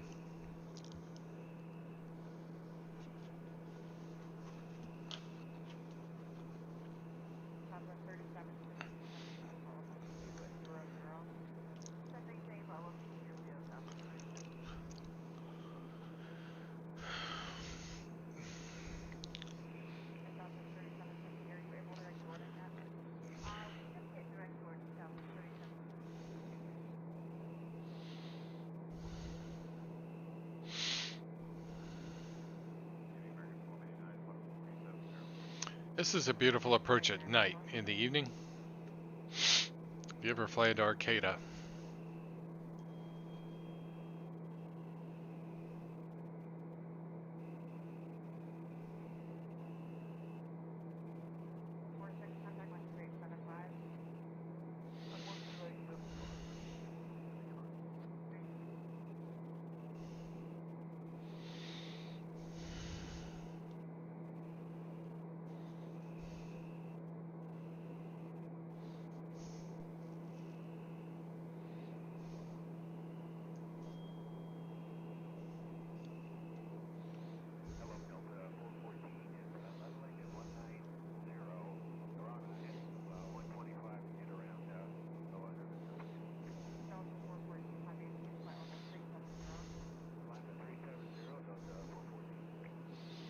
tempted to set the. I think I will. I'm going to adjust this a little bit more towards the night.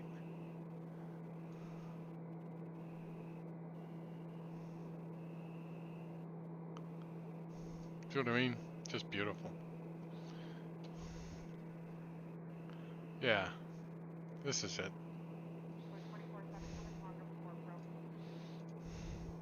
Since I already messed with the weather, just as well finish it off, right? Look at that. About another 25 miles probably.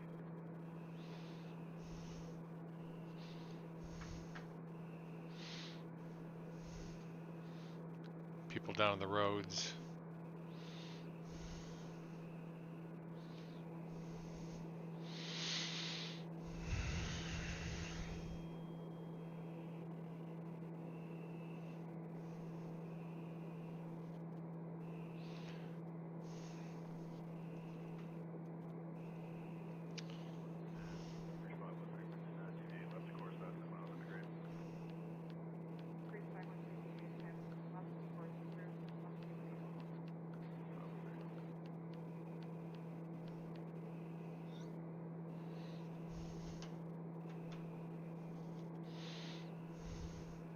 Look at that. That's just beautiful.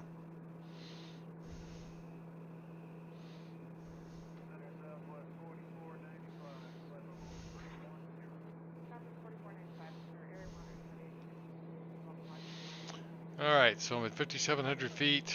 Let's bring the power back. Not that far.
Just gorgeous.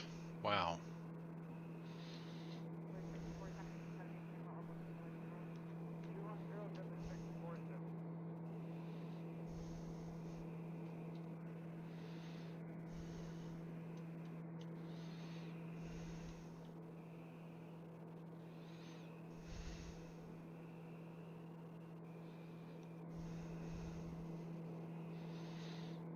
What we're doing, let's zoom in.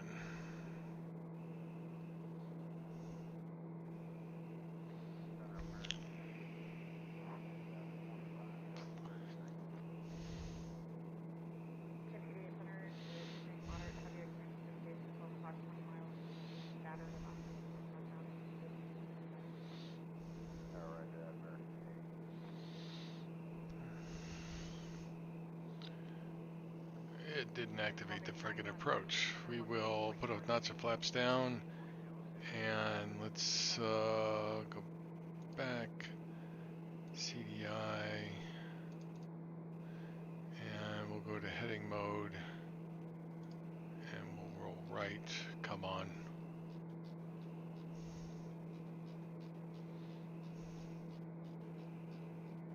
Did activate the blasted approach. Oh, shoot. Come on.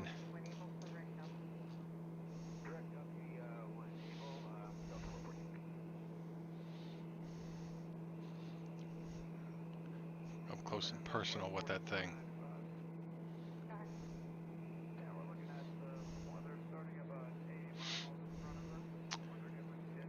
And we're outside of Bomax, so I can stay at 5,700 feet.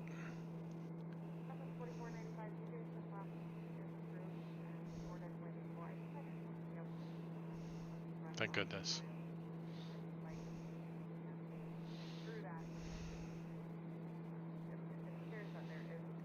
will overshoot a bit.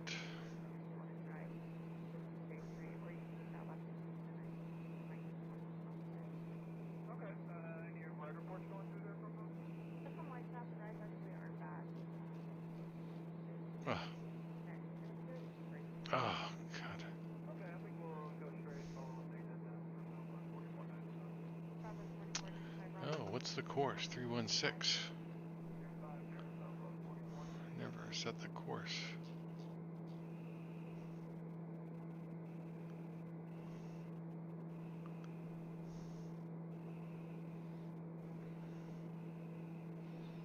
That's about perfect, though. Activate the approach.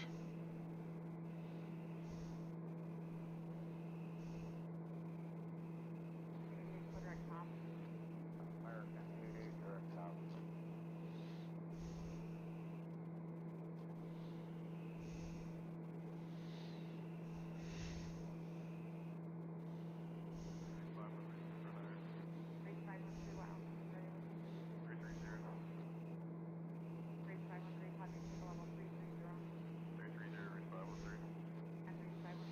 Approach is activated.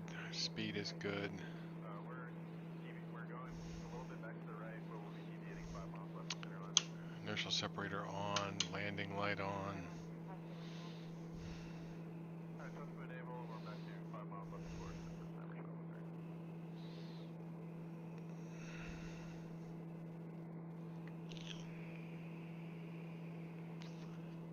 Localizer and glide slope intercepted at the same moment.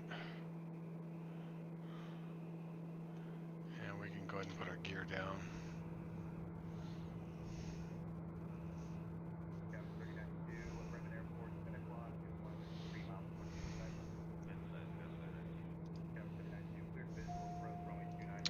Thank you.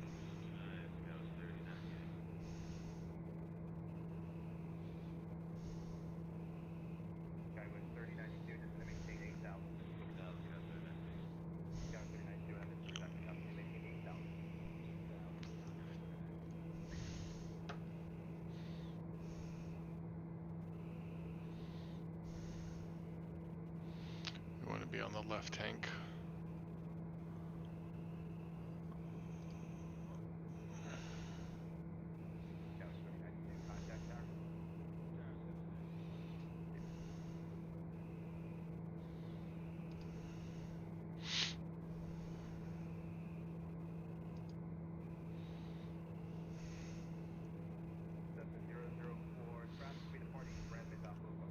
That's the town of Eureka over here, I think. They've got a little airport.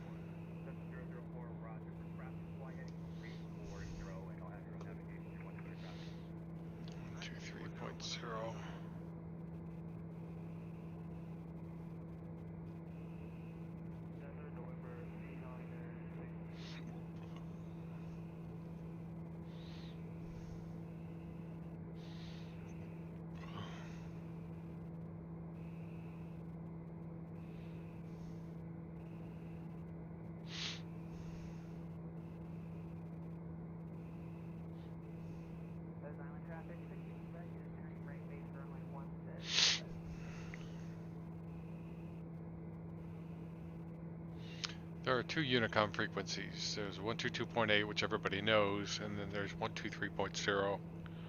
122.8 is more common, but 123.0 is used as well, and both of them cover multiple airports.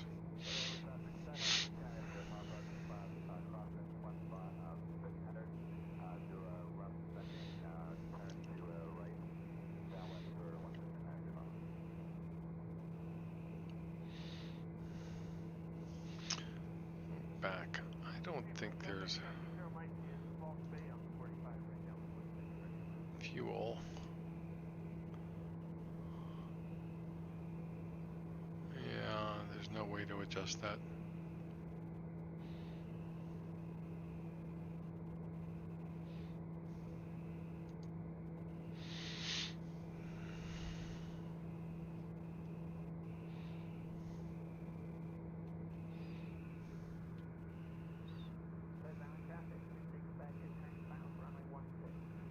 Yep, there's Eureka Airport right there.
I'm landing.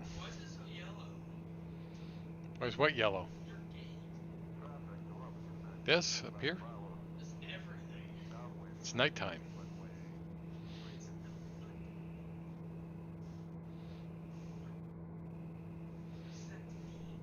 Huh? Yeah, I'm landing, so don't mess with me.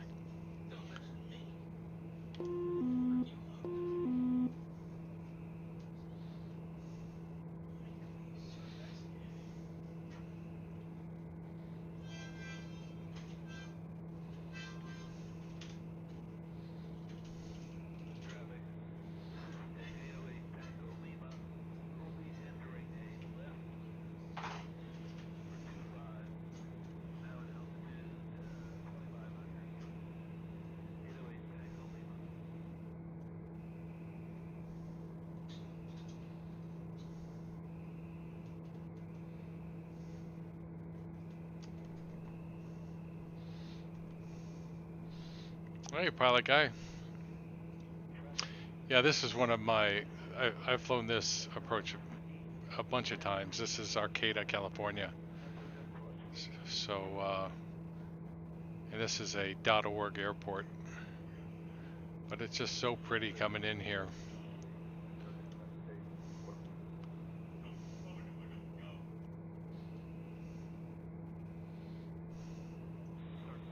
Probably in my top 10 airports to fly into. So no 737 tonight. Maybe tomorrow though. Let's see, my final notch of flaps out.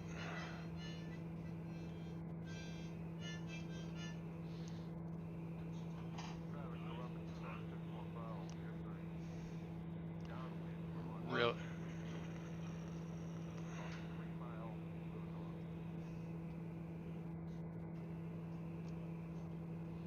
Come on.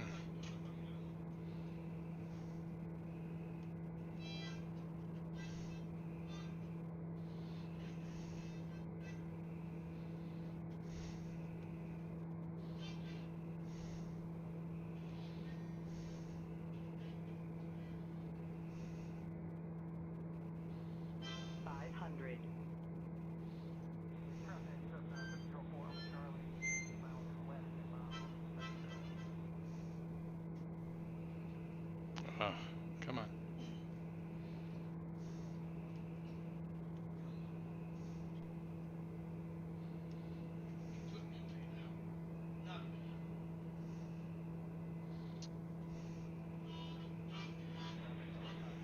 Minimum.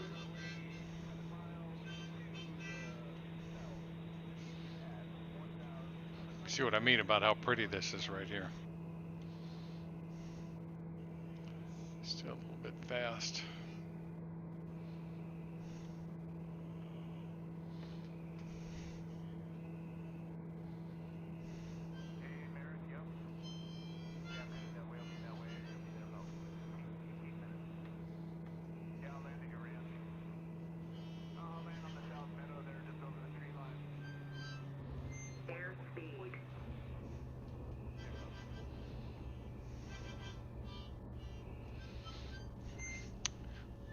being serenaded by my son.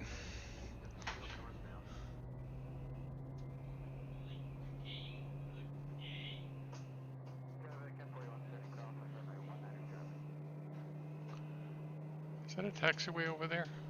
No, come on, stop that. What is that?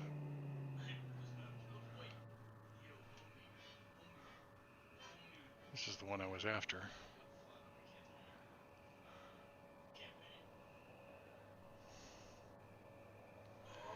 Yeah, this is the TBM. It's the only airplane I consider in the same league with the Zebo.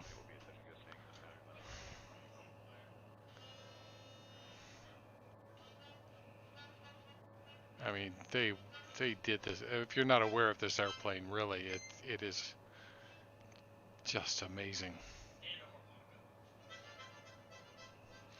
Let's get our flaps up, landing light off, pitot heat off,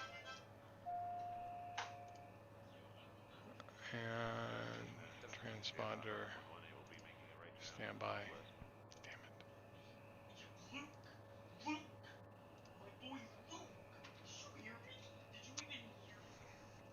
It even shows. I mean, when you start the engine, you can get hot starts with this airplane, and there's a two-stage startup on the ITT, which you can see. It has synthetic vision. It has, I mean, honestly, you want to see a weather radar. It's just got an amazing weather radar. It's got NexRad here, but it's also got weather radar, which is, no, not there. It's the inner knob. There.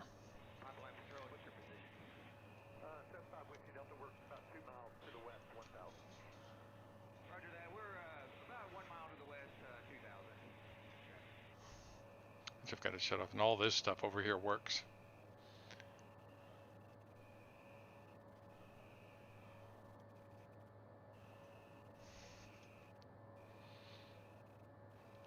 So yeah, when I'm flying around storms, this is the airplane to fly. But amazingly complete airplane, and you have to follow the procedures when you fly it. Let's see, I'm gonna stop my timer.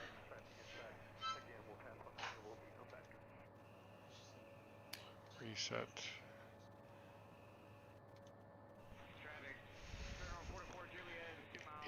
It is. You have to fly it like you own it, though. Like you have to wait 2 minutes before you shut the engine down. You have to make sure you put your engine covers on at the end of the day. You know, it's just a thing. And oh, it's got all the checklists here.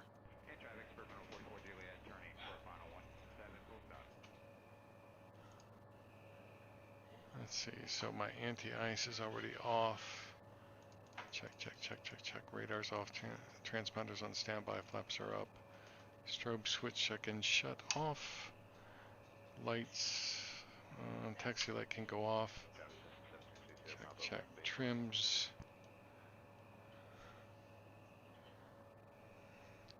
Trims are set. Check, check. Bleeds off, AC off. Throttle, AP trims off. Check, check, check, check, check, check. And we just wait here. Yeah, I mean, it's as complete as I've seen. Is it with a FADEC? Yeah, I mean, it's not like you know, a light jet, but you don't have a prop control. You just have single throttle like this. It doesn't have auto throttle. The 930, or actually the 940 has an auto throttle. This is a 900. Um,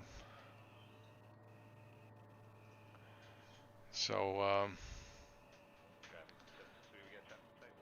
it's it's pretty simple, I think. Um, Even though I'd like to have something that had all three, you know, the prop control and all that. Excuse me. Like an 850. There's 2 minutes. So I can cut that off.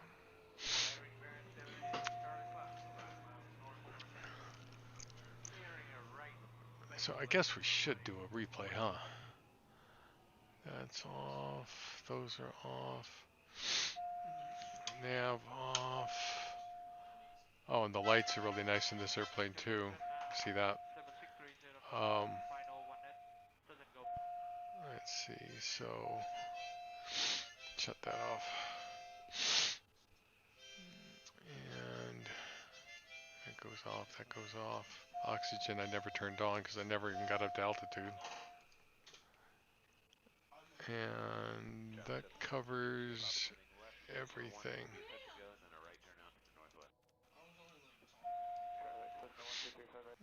And it's got a cabin access light here and there. But I want to watch this.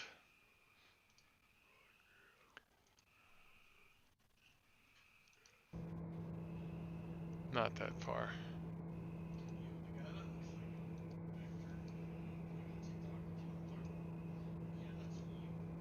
Come on, move. No. There we go.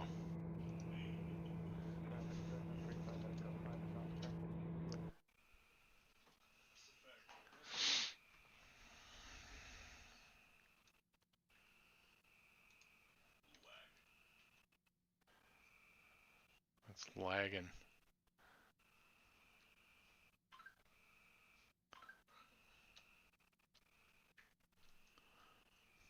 I think it costs about $70 or so. It's on xaviation.com. It's the hot start TBM. It's way better than the Coronado. Way, way, way better.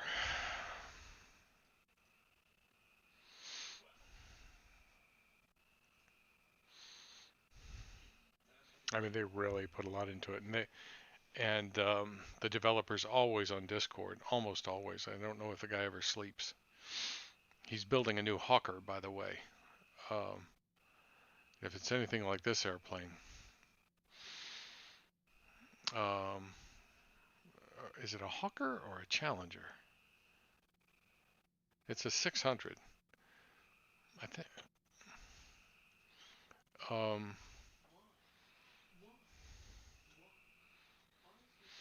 Yeah.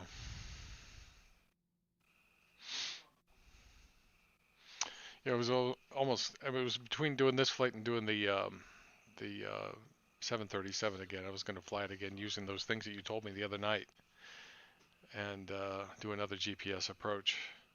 But I've been saying I want to do this flight down the coast. This was just a long flight down the Oregon coast. I just wanted to see how it was.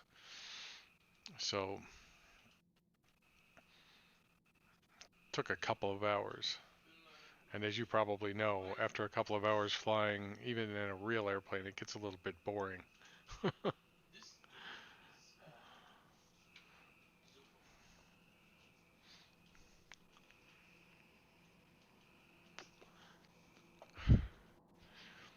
I mean, 737, you'd be up there for 5-6 hours.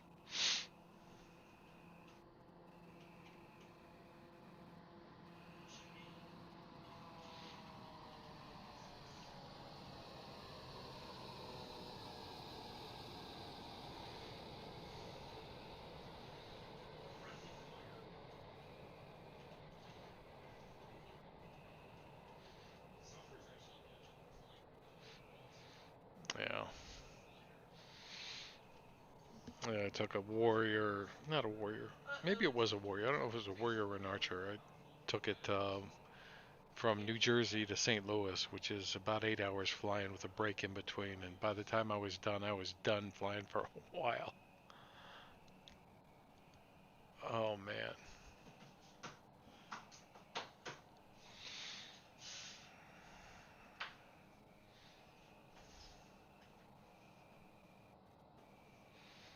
Four and a half hours go and 4.5 back. I didn't bring magazines in. I was so bored.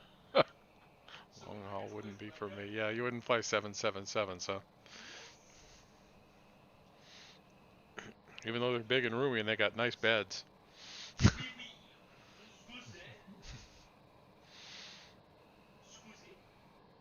I mean, that's the way to do it, right? Those bedrooms.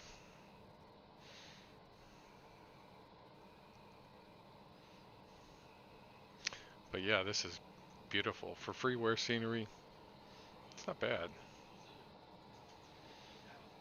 And then through the mountains like this. Orbix has a bunch of these boutique, well, a bunch of boutique airports that are in the mountains. Problem is the runways are so blasted short.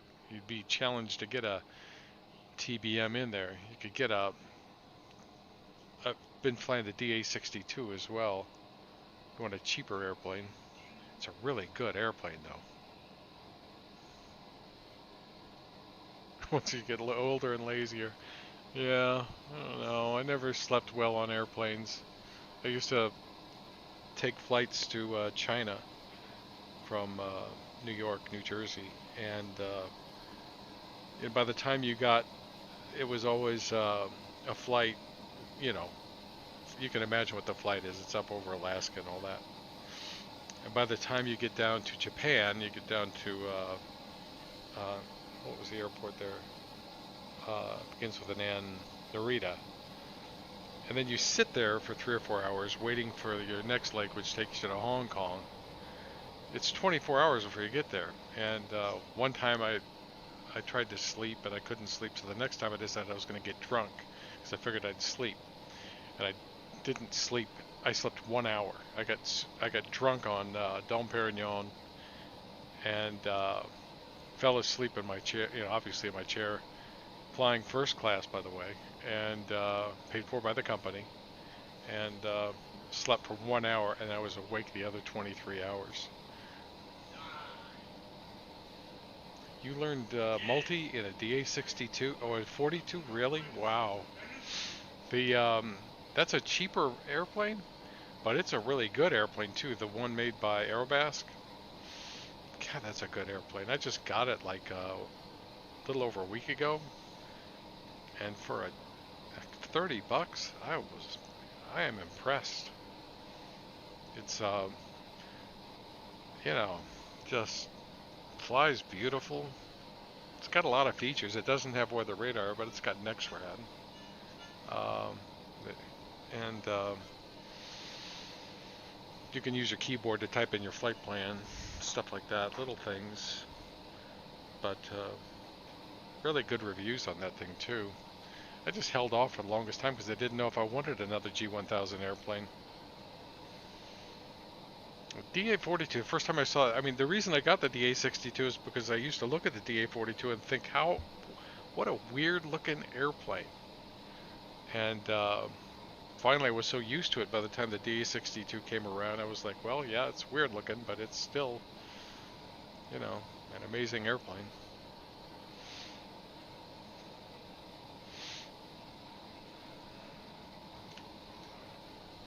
Hold on. I guess I can take replay mode off. Flight, toggle replay mode, shut that off. Take a look at this area from above. I used to fly into this airport in Prepared, and it was never this beautiful in Prepared.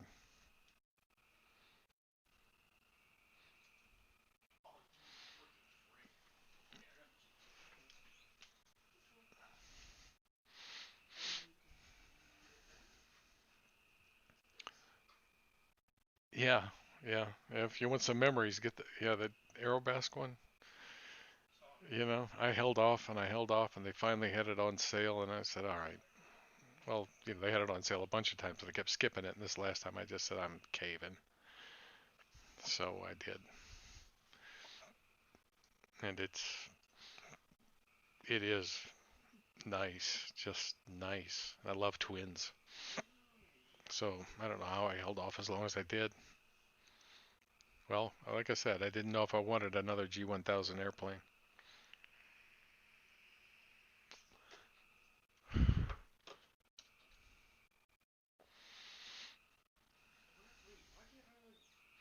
I've never been to this area, but a friend told me all about it, and so I flew into it one time,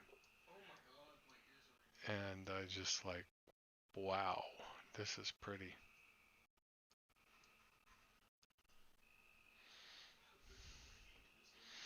Wouldn't know why.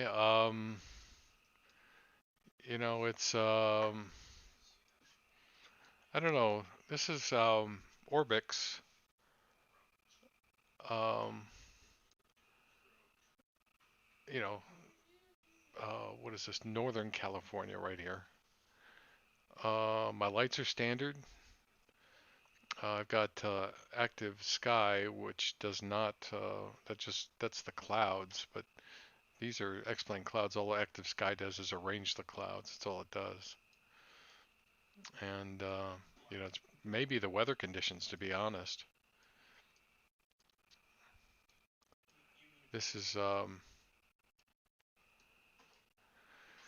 yeah. I mean, honestly, I mean, it's a 4K display, but you're seeing it in just regular 1080p because that's the way it's streaming.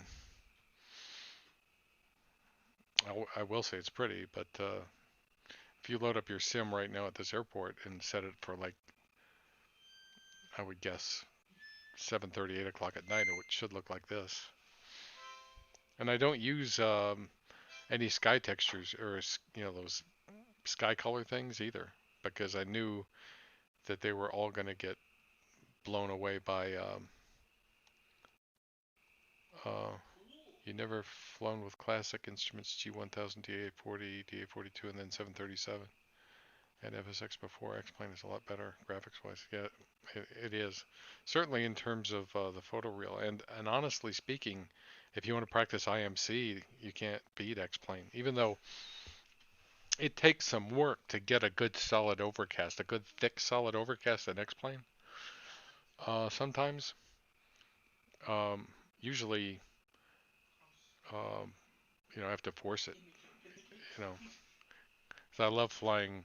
You know, I love flying an IFR down to minimums, an ILS down to minimums, or any instrument approach down to minimums.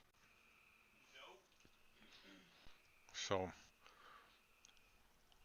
like I said, I'm not sure if I've got 10 hours towards my instruments, but I was on my way.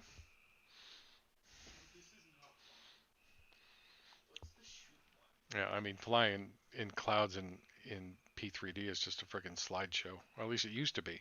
I bet it's in the new version it's not, which would be the only reason I would think about prepared 5, but without ortho, I mean, look at that. Bring it up during the day. Yeah, I mean, Arcata looks it isn't boring, especially at night, but in either of them, but it looks a whole lot better like this. And I'm a sucker for these high schools, baseball diamonds, and all this stuff. I love seeing that stuff.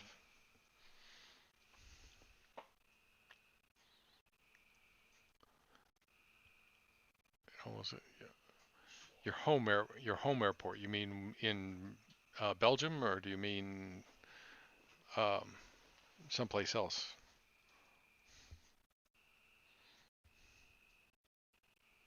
Cat 2 approaches. Oh, you must mean in Belgium. So you're flying the 737.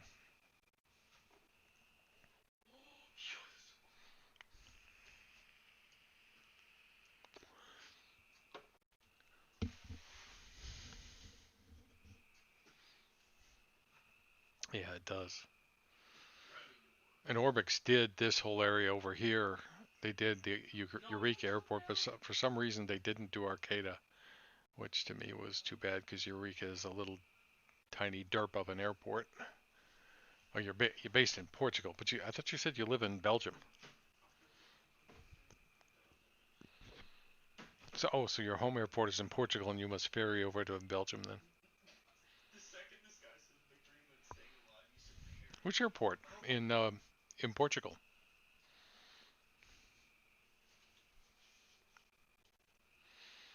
Because I flew. I'm still working on my Europe scenery. I used to fly a fair amount of it in P3D, and I had a couple of really nice airports right around Spain and Portugal. Lisbon, I had Lisbon. I'm trying to think. Faro, is that in Portugal? Yeah, but based in Portugal. Porto. Yeah. Okay, Porto. Um, yeah, I'm not looking at a map right now. I should bring it up. I had a bunch of airports in Prepared, a whole lot of them, and I got frustrated with Prepared one day, and I just took the whole computer and gave it to my son. And then took me 6 months to try XPlane, and was like, whoa, this is good. Yeah, Porto. I had Lisbon, and then I had some Spanish airport, uh, Asturias on the northern coast of Spain, and then I had some on the southern coast of Spain as well. Faro is in Portugal. I'm pretty sure I had that one. I don't know where that is. Lisbon. There it is down at the bottom. Yeah, I had that one too. They were pretty. I mean, I loved flying over the mountains there and then coming in. Even in Prepared, it was pretty. I'll be real curious to see what it looks like in this. Do you have ortho in your sim?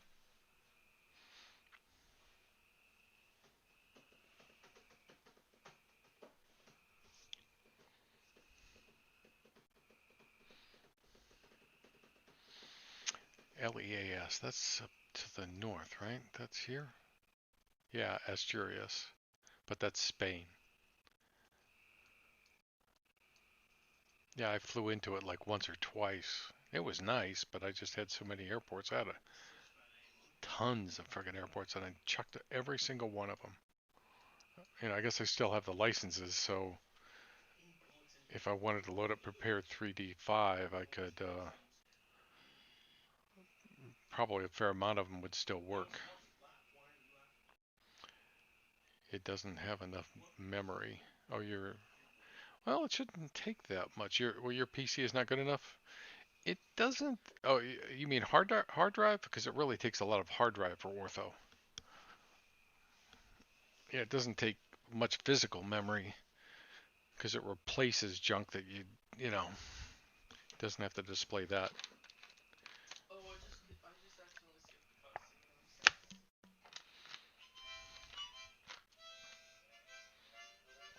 It's been on your alternate list. Okay. Yeah, if you download Ortho for XP, you can create orthos. Or, well, yeah, I think somebody actually created orthos for Europe. Maybe that's what I should do. There's some dedicated people that have all this stuff, and you just install it on your hard drive and go. They've even got hard drive is almost full. Oh, sorry. Yeah, you might want to get a USB 3 hard drive or something like that to attach to it. Cheap way to go.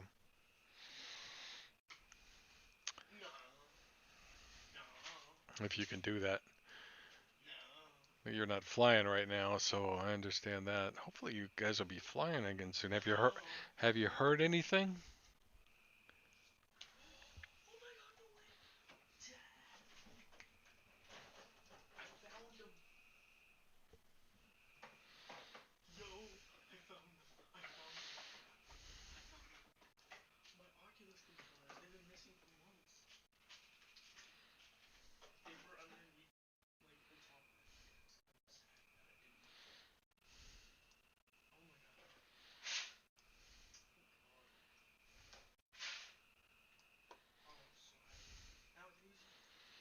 Maybe later. Okay.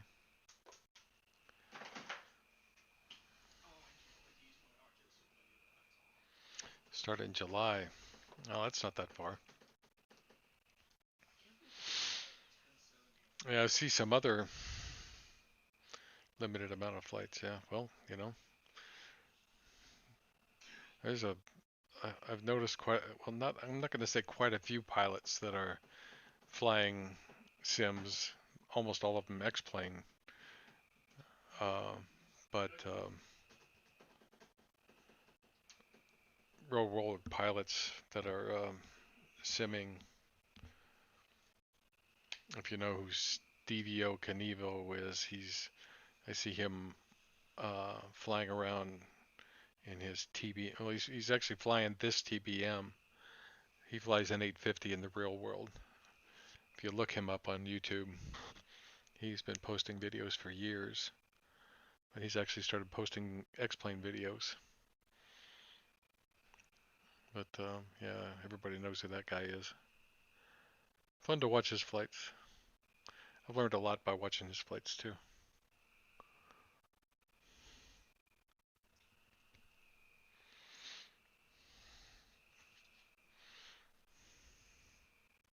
Honestly, you should stream some if you. Well, you have seen some of his videos, yeah. Yeah, I think you know people like watching people that really do fly the airplanes fly. So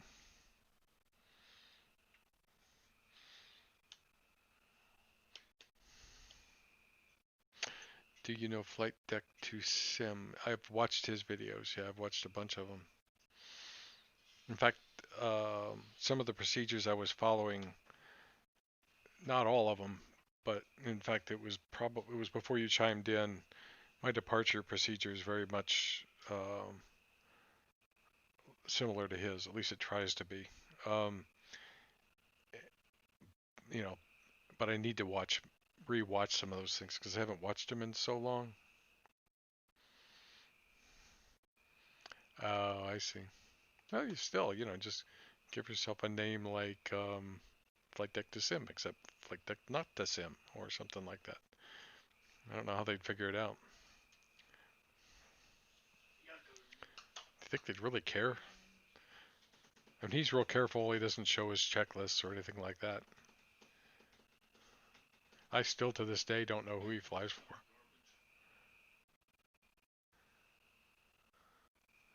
Oh, really? Wow.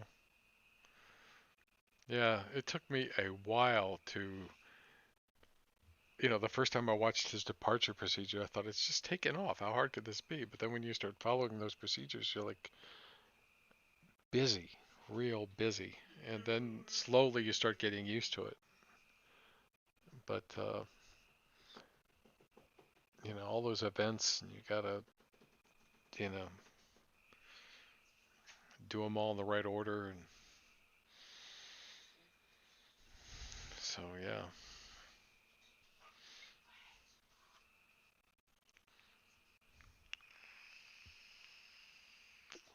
But yeah, I'm going to try a visual approach um, next time I fly. I'm just, I was going to fly into Long Beach. I really don't. I think I'm going to try to pick a different airport because that one, I've got a third party airport there and it's pretty, it's beautiful, but it just, I don't want to be distracted with frame rate when I'm in the middle of trying to fly a visual approach or anything else for that matter, because that one can cause some stuttering. So I may go into like Reno or something instead.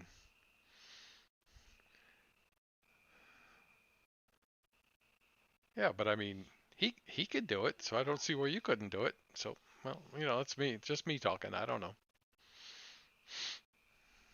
Not gonna tell you, not gonna tell you what to do. But yeah, I mean, now he just streams. I think almost everything he does is streaming. But he used to do tutorials. Visuals are the most fun. Yeah. So, yeah, certainly, I guess that beats just another ILS, even though I like doing those too. Especially in IMC. Well, obviously in IMC, you're not going to do a visual. But if it's an ILS in IMC, then it's a lot more interesting.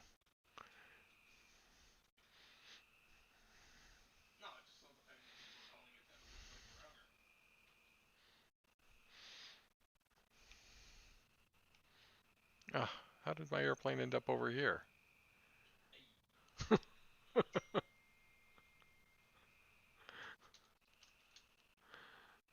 That's interesting.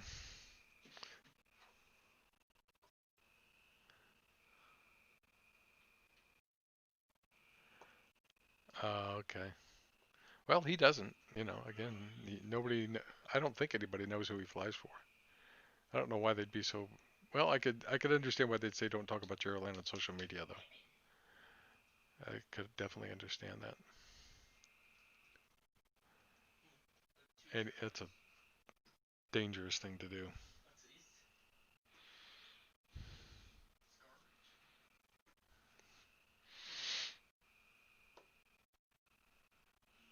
Interesting airport.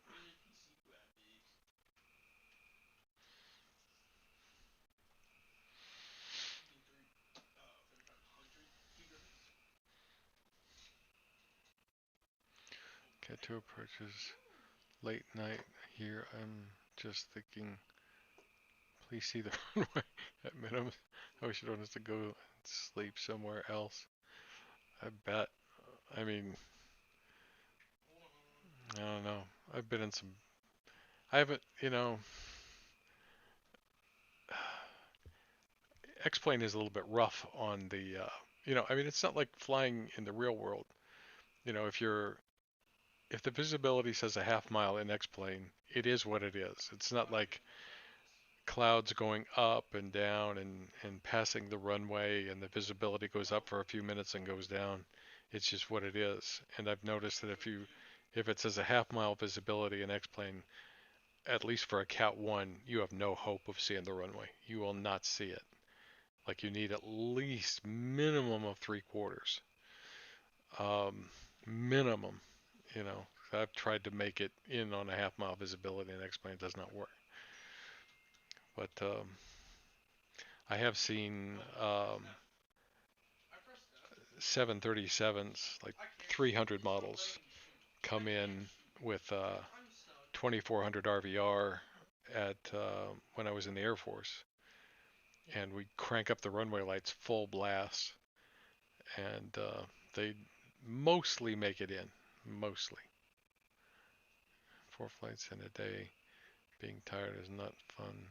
Diverting, right? I bet. Yeah. Another hour in the air, and then you go and you stay at an airport instead of going home. How many times has that happened where you had to do that? I don't know what the weather is like in Portugal. You said it's foggy. I guess it's that's interesting.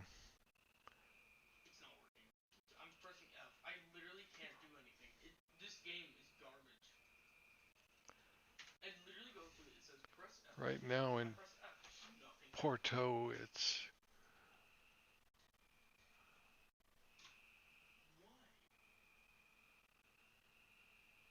I don't see the friggin' visibility. Oh, 9999. 2400 is not bad at all. 24, that's feet, not meters. Here it gets like 350 meters RVR, and cloud base around 100 feet. Well, that is minimums, isn't it? What is it? Yeah, during the summertime, quite a lot of times. Really? Hmm.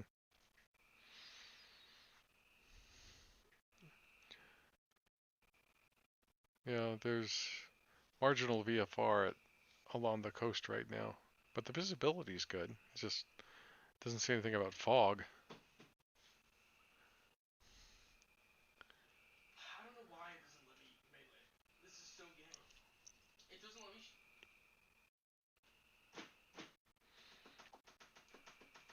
Yeah, 2,400 feet. So what is that? Divided by 3, 800 meters.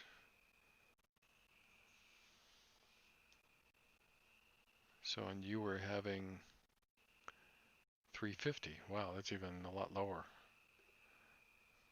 Well, but these were Cat 1 ILSs too. This was at Myrtle Beach, which is in South Carolina on the coast. It was a Cat 1 ILS. I actually drew the approach. 108 feet are the minimums here. Ceiling, I guess. And sometimes cloud base gets reported around 100, 150 feet. Yeah. Yeah, it was. Actually, Myrtle Beach has got some weird minimums, if I remember correctly, isn't it?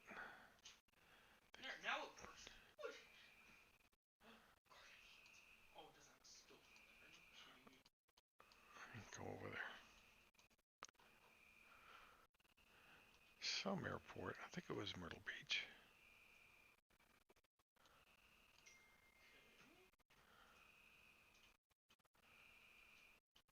Here's North Myrtle. Here's Myrtle. ILS 218. Nope, 200, 2,400 RVR, 200.5. Radar altimeter, 108 radar. Wow. Okay, yeah, me too. I've got to work early. Thanks for chiming in. I think I'll try to fly the 737 tomorrow. So maybe you can chime in and give me some tips or something. So, anyway, have a good night.